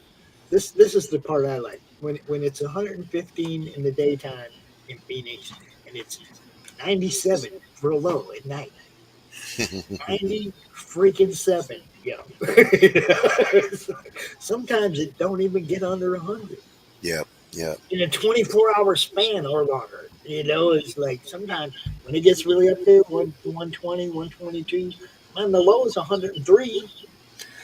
You know, it's like there's no relief from it at any time. Comic nerd, we would do cross training with some of the guys from Fort Stewart, but there's no regular training rotation of Army. It's the Marine Corps boot camp, and the other school that's there is just the drill instructor school. But they call it the Crucible now. When I was there, it was called the Field Training Unit Individual Combat Training. So it's FTU ICT, and that's where I worked. But SEER, we did that at either Lejeune or that base in Northern Cal. Bremerton was the other one, I think. I can't remember. You know what's funny is, like, I was trying to introduce two guys to go to two vets, right? And one was Army and the other one was Marine. So I said to him, like, so I thought you were in the Army. I asked him. He said, no, I'm not stupid. I'm a Marine. I'm like, damn, dude. We crack on each other hard. You know, my Army buddies will say, well, I was 87, like Tank, you know. He said, I was in such and such mech. I said, oh, that's kind of like being in the military. Well, you're Navy. You have to still, like, have a certain amount of arrogance. I was asking one of my friends, like if I was in the military, which division would you think I'd be good in? And he said Navy, because like in Army, you'd probably want to fucking throat punch a lot of stupid fuckers. Well, I didn't really say Marines because I wasn't really thinking about Marines. I did consider going into the military at one point in my time. Fuckers in the Navy too. There's stupid people in every branch. But remember, I was in a little special niche. I was a Navy hospital corpsman, but I was in the Fleet Marine Force, permanently assigned to the Marines because they don't have medical personnel. They don't have chaplains or medical. Yeah. So some of us get permanently sliced off from the Navy and sent with them. So I spent all of my time with Marines. Yeah. So doing what they did, living like they lived. Yeah, it's kind of funny because Marines and, I mean, as I said, as an outsider, Marines and Army are kind of similar. But like my friend that was in the Army, he said there's going to be a lot of dumb cunts that will piss you off so much that you want to throat punch them. Navy, he says, doesn't have as much of that. But with Air Force, you have to kiss so much ass. It's really disgusting. I'm like, oh, okay. Yeah. Well, now, to their credit, the Navy and the Marine Corps had, I don't know about now, but they had a way of dealing with that. On the ship, it's called a man overboard drill. You just throw the guy over the fantail and you wait 30 minutes, then call man overboard and they go rescue him. So they learn something. In the Marine Corps and the Fleet Marine Force, where I was, it's called sandpit counseling, where you say, hey, brother, let's me and you step out here in the back and talk about things. And you stomp a mud hole in them back there in the sand pit. And you tell them why you did it and give them an educational opportunity and you leave them there. Yeah. Yeah, it's kind of funny, like, where it's weird because I was never actually taught that I was small. even though, yeah, physically, you know, like I'm 5'5", 130. Yeah. So it's kind of funny that like now it's like, because people say, oh, you're tiny, but I was taller than a lot of my family members. Yeah. Weird. I was the big one. Yeah. I'm like 6 feet, so. Yeah. Well, yeah. Like my friend Stephanie, she's almost 6 foot, and she says, "You're tiny to me." Like, I never thought of myself as such. Yeah, you are in fact tiny, Christy. I mean, I know you might be self-deluding a little bit, but you're tiny. Well, it's kind of funny because like I'm in an organization where a lot of the people are dudes, and they have no problem following my orders. So I'm like, all right. Yes, cool. that doesn't mean that has nothing to do with your bearing. You can have the bearing of a 7 foot tall giant at any height. But if you have the attitude of a mouse, you know, people are gonna fuck with you all the time. But it's like I never did that whole Chihuahua thing. Like, you know, the people in question that I was talking to you about, that person is 4'11". Yeah. So And you're a giant. That's the thing. It's like, and it's like funny because it's like the only time that person would ever be brave would be on the internet, through online, or screaming at you over the phone. Because I said, let me guess, like she probably got smacked in the mouth so many times by other women. Yeah, there's a popular meme out there that says society is in the condition it is now because not enough people got popped in the mouth for being stupid and arrogant because of the internet. Back in our day, with all the love in our heart, we would gorilla stomp a hole in you for being stupid and go, Treat you like a brother. Learn something from this, okay? Modify your behavior. Oh, there's one of Family Circus, even though it wasn't real Family Circus, but they used a panel of Billy like holding his fist up and Tommy, I guess, crying, and he says like, yeah, he was out there talking shit, but he forgot that he wasn't on Facebook, so I smashed him. Past Master Dan said, I'd rather touch a hot stove than F with Christy. Yes. That's how you carry yourself. I mean, that's the funny thing because it's like one time I went to a comic book store signing, and this is when Demon Bitch first came out. And they said, wow, you're really nice. They just don't know. I think what it is. I've been really nice to her, so she's really nice back. That's I was going to say. It usually works, yo. Christy doesn't have a segue. If you cross that line, she's over on that side of the line with you instantly. Okay. Otherwise, she's nice. But if you make her cross that line, there ain't no ease up to it. I mean, I've been told that I have the skill of yelling without yelling, and I read people the right. Because the thing is like when I get really angry at somebody, and it's like when I've tried to communicate that to them, like I don't like what you're doing. I try to be reasonable. Like, all right, I looked a prick in a Porter John in Afghanistan. So what ended up happening was that but I approve of that message. Yes. Yeah. So what ended up happening is that like the thing is that I try to tell people reasonably, okay, like if I'm getting pissed off at what they're doing, it's like, okay, stop, not in the mood today, right now, very angry. And usually people stop, but sometimes if people do something and it really angers me, I notice the swear words just drop right out of my fucking mouth. Like they do not come out. Like if I stop swearing, you are in fucking big trouble. So one of the things I got mad about was like I was pissed off about, stop fucking chewing my shit. Sorry, my fucking See? Cat crossed the line. Well, I just pushed her face away because she starts chewing on stuff, and some of it's jewelry, and that's not good for them. And you have to just make it a sharp thing of disapproval. So what ended up happening, the thing is what I noticed, like if I've lost my temper with somebody, I don't start screaming uncontrollably. I do not do that. But I will just like read the riot act, but I'll surgically put up examples of why I'm angry with you.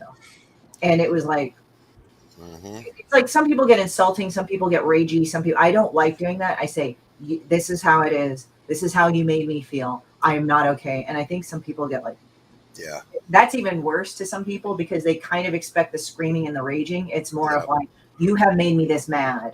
This is why. And they can't argue with it. This is what I learned. And I learned it from this instance. Early in my Navy career, I got sent to the quartermaster of the store to pick up supplies for the battalion I was at. And there were two guys working in there. They were just little E2s, E3s, and they were grab assing and cutting up, and the place was a mess. And, I'm laughing along with them, but, I'm not participating. A chief walked in I guess he was their chief. And they got quiet, and he just stood there staring at one of them. The muscles in his forearms flexed until the veins were popping out. And he looked around at the mess, and he looked back at the guy. He looked back at the mess. He looked back at the guy, and he said, "Fix this now." And he walked out. Those dudes nearly had an epileptic seizure getting on top of that situation and getting it squared away. So that's when you learn, a quiet whisper from a potent threat is a lot more effective than a lot of screaming and yelling from an impotent threat. Well, that's why I think threats are kind of dumb, like online threats and stuff. Now, I'm not saying don't go talk to the law or whatever. Do what you legally need to do, because somebody should be fucking running out their mouth like that, okay? But a lot of you people that threaten other people to not have anything, to me, that's the utter thing of impotency. That is different from saying, okay, if you don't do this, then I will do that, or I will not do this. This is different. But when you start threatening people, you have nothing. You're an impotent piece of shit. Yeah, if you lay down an ultimatum, you better back it up. Otherwise, your words were worthless. Yeah, absolutely. I got to run. It's getting on towards 7 here. There's some stuff I got to do, but I will talk with you all later. All right, Allie. Be good. Mashed potatoes. You guys have a good one. Bye. Yeah. What is saltpeter in your mashed potatoes do? Saltpeter is. I know it's used in explosives. Yeah, it's there's a myth in the military that they put it in your food to keep you from being able to get an erection, so that in boot camp you don't get horny. But it's a myth. Yeah, well, it's weird because it's like I've eaten stuff with saltpeter, but that's like Filipino tocino. Like, because I wanted to make it, and I was like, oh, I got to make it, right? But I was love Filipino food. Yeah, it's really bad for you though. Like, yes, kawali and the chicharrones, those are fucking good. But it makes your kidneys hurt. So what it is that, so I got together some stuff. So I was going, okay, how do I make tocino? I couldn't find the recipe. I said, where the fuck how come I can't find it? And it turns out one of the ingredients to make it is saltpeter, which is considered an explosive material. So it's like, okay, I better just buy it. Yeah, I forget what exactly saltpeter is. Somebody in the chat will know. I actually bought a little bit. It was for something, but it wasn't like to make explosives. Okay, NSA, I did not use it to make explosives. Okay. Yeah. Else. It was like not even an ounce, like a tiny. I had to use it for something, but. Yeah, the other myth was that if they caught you beating off in boot camp, that you would get an injection in your testicle with a square needle. Oh. And as a hospital corpsman, I perpetuated that myth. I was like, you want to see what the square needle looks like? Nobody ever said yes. They're like, no, hell no, I don't want to see that shit. So it's supposed to take a chunk out of your fucking balls, right? It'll hurt more, I guess. I may smoke bombs with it, jeez. But yeah, no, I find it funny. It's like, no, but it's interesting. It's like, I did kind of consider going into the military once years ago, but I thought, I might kind of break my mom's heart in a certain way. Yeah, you'd have done good. You'd have done good in the Navy. Yeah, probably. With the Navy, it just takes a certain kind of mindset. The Marine Corps teaches instant obedience to order under stress at all times. The Navy teaches pay attention to detail in all situations and be prepared to act independently. So it's very different training. Mm-hmm. So with the Navy guys, the girls could do just as good as the guys because they would pay attention to detail and be prepared to act independently. But they mean that shit. Attention to detail means everything. One thing even remotely out of place, you should notice it immediately and rectify it because that one thing could kill people. Well, munitions and shit. So yeah, I would figure. Well, the Navy, I'll give them this because I was with the Marines the whole time, so I got nothing to gain by this. Every branch of our military through the Cold War practiced against other people assimilating the enemy. The Navy operated at an at-war footing against the real thing all the time. Damn. Our ships were going head-to-head with their ships. Our submarines were tracking their subs. We weren't playing war games against allies. We were doing the real thing. Well, it's kind of funny. It's like in Top Gun, the original. They're naval pilots, right? So when they're fucking with aviators. Yeah. Well, when they were going and they were fucking with the MiGs, when he said, "Here, get closer," he's like, Yeah. took Yeah. a picture. Like, The truth is, though, and you can see all kinds of articles about this during the Cold War, certain bombers from both sides would get to know the fighters from the other side, and they can speak to each other on a signal sideband that's called guard channel. So an American plane would fly up on the Badger or the Bear and say, you're approaching American airspace, identify yourself. And then after he said that, Yuri, is that you? Yes, Mike, how are you today? I'm good, man. How's the family? They would talk, they knew each other. And the bombers would request that the fighters would do barrel rolls over their bomber, and they would film it and take pictures.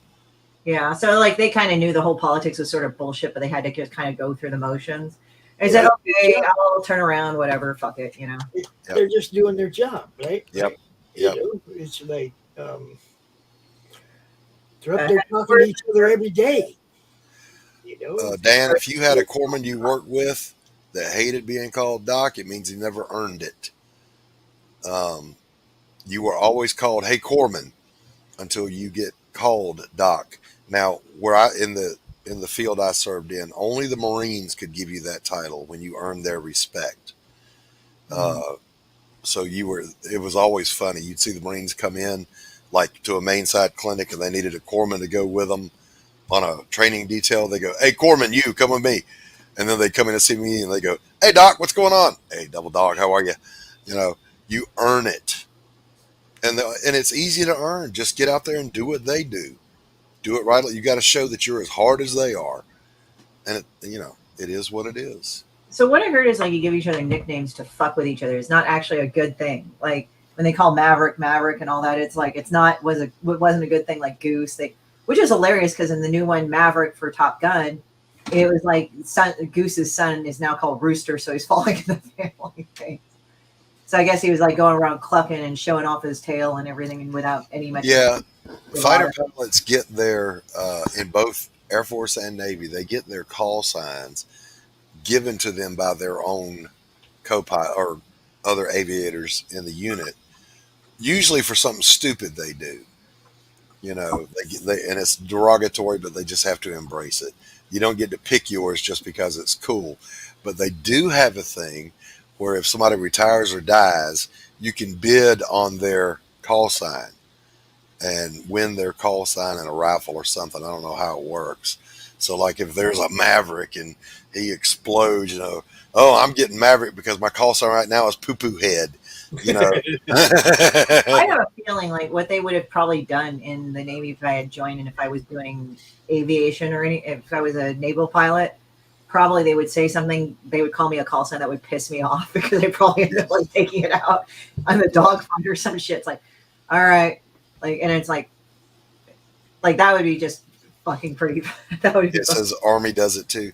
Yeah, with the ground pounders, you don't want to get a nickname there either. Oh yeah, because usually it's going to be something bad. But like normally the Marines respect a corpsman. I had a new Marine come to my unit. He didn't know me. And so when I walked into the ops office, he goes, "Hey, Popeye, what's going on?" I didn't miss a beat. I said, "What's up, Gomer?" Gomer. And he just kind of stopped. I didn't even look at his rank. I didn't care because if they come at you first, it doesn't matter what their rank is. You can come back at them.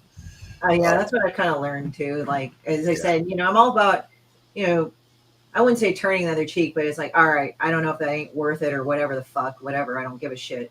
Yeah. But at the same time, like, as I said, you keep coming at me, I'm going to have a problem with you. Like, and it kind of builds up because there's that record of you not reacting until, you react a lot of the time. Yeah. And the situation that I had to deal with a few weeks ago, that was definitely it. Comic Nerd says they nicknamed a guy Fetus. Oh, yeah, I can see that. Why? Why'd you see that? I got to hear it from your perspective. Because he's stupid. Comic Nerd said. No, I know. Tell us about that. We need to know. He told me, but you know what? I'll let him say it. We had one we called Cowboy. He was another corpsman in the Fleet Marine Force. We were at the field training unit, and he took himself just way too seriously. And he was from Texas, so everybody called him Cowboy, and he thought it was a compliment. But we meant it in the cliche sense of, "Howdy, ladies, I'm the big star here." So he never knew why we called him that. Like Oh, we were doing rappelling one day and it thundered. Well, if there's lightning popping in a thunderstorm, you clear the tower because the corpsmen are the range safety officers. But it was just thunder. It thunders every afternoon on the coast, And he goes, it thundered. He goes, get him off now. And somebody tried to say something. He said, I said now. Oh my God. Okay, cowboy, we got this.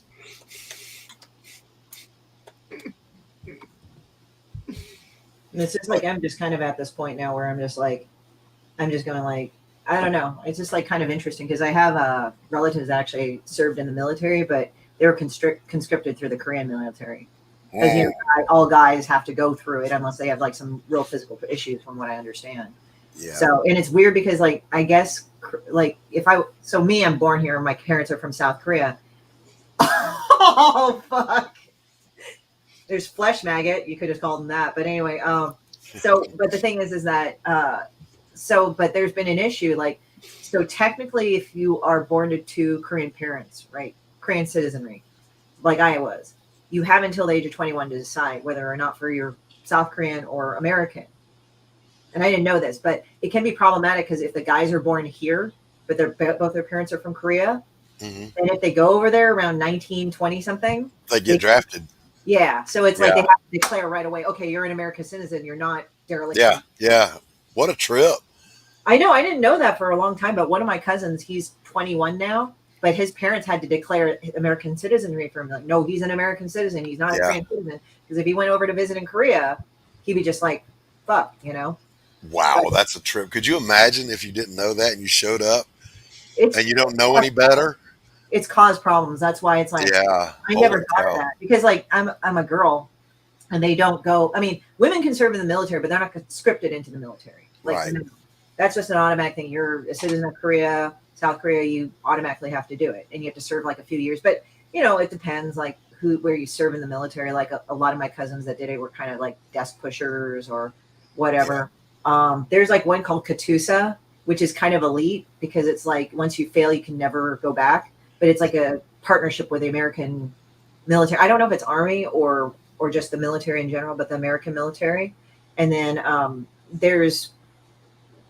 trying to think. There's one. Oh, my uncle, the youngest one on my dad's side, he actually served in the ROK as a paratrooper during Vietnam. It's like fuck. Yeah, nice though. Yeah, it's crazy. It's a different life in the military. It's a different culture. There was no racism. There are no isms in the military. You see light blue, dark blue, light green or dark green. You call somebody black or African American, you'll get your ass beat. It really is, for the most part, a meritocracy. You can't just know somebody. You know what I'm saying? Yeah, the Katusa. Yeah, Army and Marine, I think, is Katusa. Yeah. They would have the Katusa, yeah, because it's not Navy as far as I know. Like Navy is Navy's Navy. Yeah, Navy's Navy, and then Air Force is Air Force. Mm-hmm. So I think Air Force. Navy's a taxi service. What? Navy's a taxi service. Yeah, whatever. We deliver bombs, Marines, and shells wherever needed. And whoop ass. And planes sometimes. There's a great shot of, this was before 9/11. This was Desert Shield when it was building up. There was a great shot of a aircraft carrier just looming over on the shore, a mosque. Mm-hmm. And it said, "Now you're messing with a son of a bitch."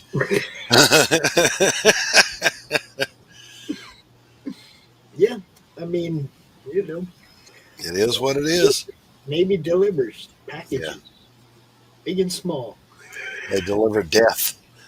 I remember my uncle when he was in his 20s when I was a kid. He says, I was in the Army. I'm like, what the fuck's that? Who cares?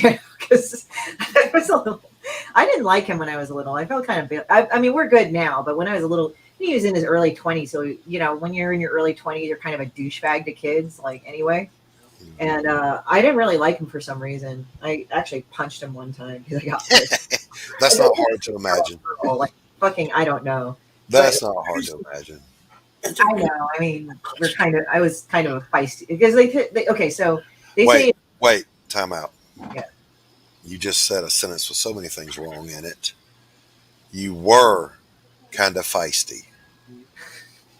That implies the past tense, boo boo. You're a writer. You know better than that. You are a little on the feisty side.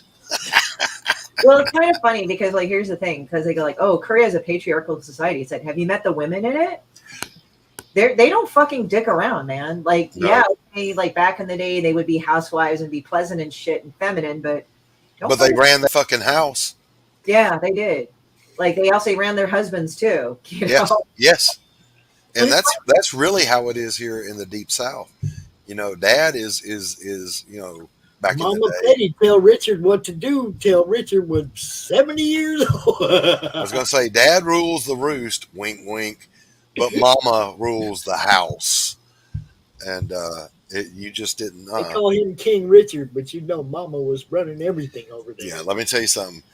Don't piss Mama off, because Daddy might think what you just did was funny, but when he realizes that Mama is now pissed, Daddy's about to come whoop your ass for Will making Smith. Mama mad. That's a Will Smith, Chris Rock moment if I had never heard one. Yeah. Well, it's like this. It's like, it's not that I go like, I don't need a man to defend me. It's just like a lot of times there wasn't a guy to defend me, so I had to defend myself. You know, like, I don't get into fights, but I decked a guy who was like 7 foot tall who grabbed my ass. Okay, I don't know what that means. Elaborate. It means that she was running shit, man. Oh, did shit on her time. You better believe it. Yeah. I say that emphatically because I served with a guy that was originally from South Korea, kind of like what Christy was talking about. And he had a South Korean wife. And, buddy, I'm here to tell you, when he got off duty, even though he outranked me by 2 pay grades, when we got into her house, she was in charge. Period. Take your boots off in my house. Yes, ma'am. I bet she could cook real good, though. Man, we had some of the best food. Oh, my God. But what was the trip? We had traditional Korean food for dinner. I spent the night with them. In the morning, we had a Southern breakfast. Yeah. There was like this really fucking, like, I remember Revenge of the Nerds. Remember that fucking movie? Oh, yeah. So the third movie, they made 3 of them. I think they even made 4. But on the third movie, it wasn't very good. But they had this Asian guy. I think he was like from Tennessee, and he's actually really a Chinese, like. I know this guy. Yeah, yeah. Yeah, so he had his like hair done like Elvis, and he's doing a beer bong. That's actually not unrealistic because Korean people love drinking, generally. You know, is that the guy that has the Southern accent from Tennessee? Yeah, he's like howdy and shit like that. Yeah. So he's doing a Yeah. fucking beer bong, right? And then he gets up and he says like, he's like, hey, how's it going? And he's literally like, wait, your name's Kim, right? And he said, yeah. And he says, yeah. And he says, aren't you Korean? How come you have a Southern accent? Oh, I'm South Korean. Yep. I remember that guy. He was funny as hell. I wonder what happened to him. But like when I lived in Virginia, you had to go out and split your wood for breakfast. Is that West Virginia? Because West Virginia has that type of shit going on too. That's like the hillbilly Ozark shit right there. A lot of the time. It's weird. Virginia and the Carolinas share this in common. Their coastal regions are a whole separate state from the inland part. Yeah. And the further you move west in North Carolina or Virginia, the more likely you are to be in them there hills. And northern Georgia is that way. And so is, eastern Tennessee. So, you know, the Appalachians are what make that part of the state, and the coast makes the other part. Everything else is like I'm from the Carolina coast. We don't even associate with people from inside the state. We're entirely different. Yeah, fuck you guys. It kind of It's weird that too. It's like NorCal and SoCal, they want to like split off from each other. I'm like, okay, why? That makes no sense. But like there's the more in the inland part of the state, but most of everything is on the coast. Yeah. So it's like the inside of the state's not as like, you know, inhabited, which is weird because I came from fucking, like, it's hilarious. I kind of like joke about being both hood and bougie. I was born in Chicago, so when I get really angry and I start yelling, you'll probably see it come out. But then, like, when I go, it's kind of funny because, like, I was in NorCal, like in the Bay Area. We moved to Hayward, so that was kind of blue collar, part hood and part good. And then and I didn't know how bad it was. Like, some parts were really bad. But when I got older and I could drive there, I was like, oh, fuck. So, like, and then we moved to where Apple's being made, you know, Silicon Valley, my family. And that was actually really pretty cool right there. and we were doing all that fun stuff, and we were having like, it's weird because I swear to God, it's like Battle Angel Alita, like Tifares, the nice fucking city in the sky. That's kind of what Silicon Valley is like. Maybe only one city does not have homeless in it yet because the cops are still able to tell them move along. Yeah. But it's weird because we've got the Google cars everywhere. But then, like when I moved down to LA, this is kind of more real life kind of thing. But still, it's like different than any of the other stuff. So it's interesting where LA is. I got a little bit of a cold, so around 11, we took I had to be in court today as a witness. Oh shit! And I took some cold medicine. I am just now kind of coming out of that fog. I mean, like here in this very moment, because I'm a lightweight, man. It's not the Benadryl in it; it's the guaifenesin. Every time I take guaifenesin for a cough, man, I get just zoned. So the wife just popped in and said she made fresh coffee, so I'll be right back. Doc, I've been out here for 3 hours, boy. Okay. I got to go get me something to eat. So, thanks everybody for hanging out with us on this special edition of the Tuesday morning brew. Morning. It's the Friday evening spew or something. I don't know. But bullshit. Yeah, man. Thanks everybody for hanging out. Thank you guys for coming out. Steven and Rich and Chris and everybody who was out here earlier. You guys all rock. You know what's up. Allison, everybody. I'm out. You guys rock. Be cool, yo. Peace out. Be cool. Yes, Quentin, send me one. Rico. Comic Books for Kids provides comic books to kids in hospitals and cancer centers across the U.S. It's a place where we can all work together to make sure every child has a comic book. 100% of all proceeds go towards the kids. It's about making a difference, and while they're in the hospital, allowing them to fly like a superhero, battle dragons, or rescue teddy bears. We are in every state in the country and now support over 160 hospitals. Every month, we add more. Visit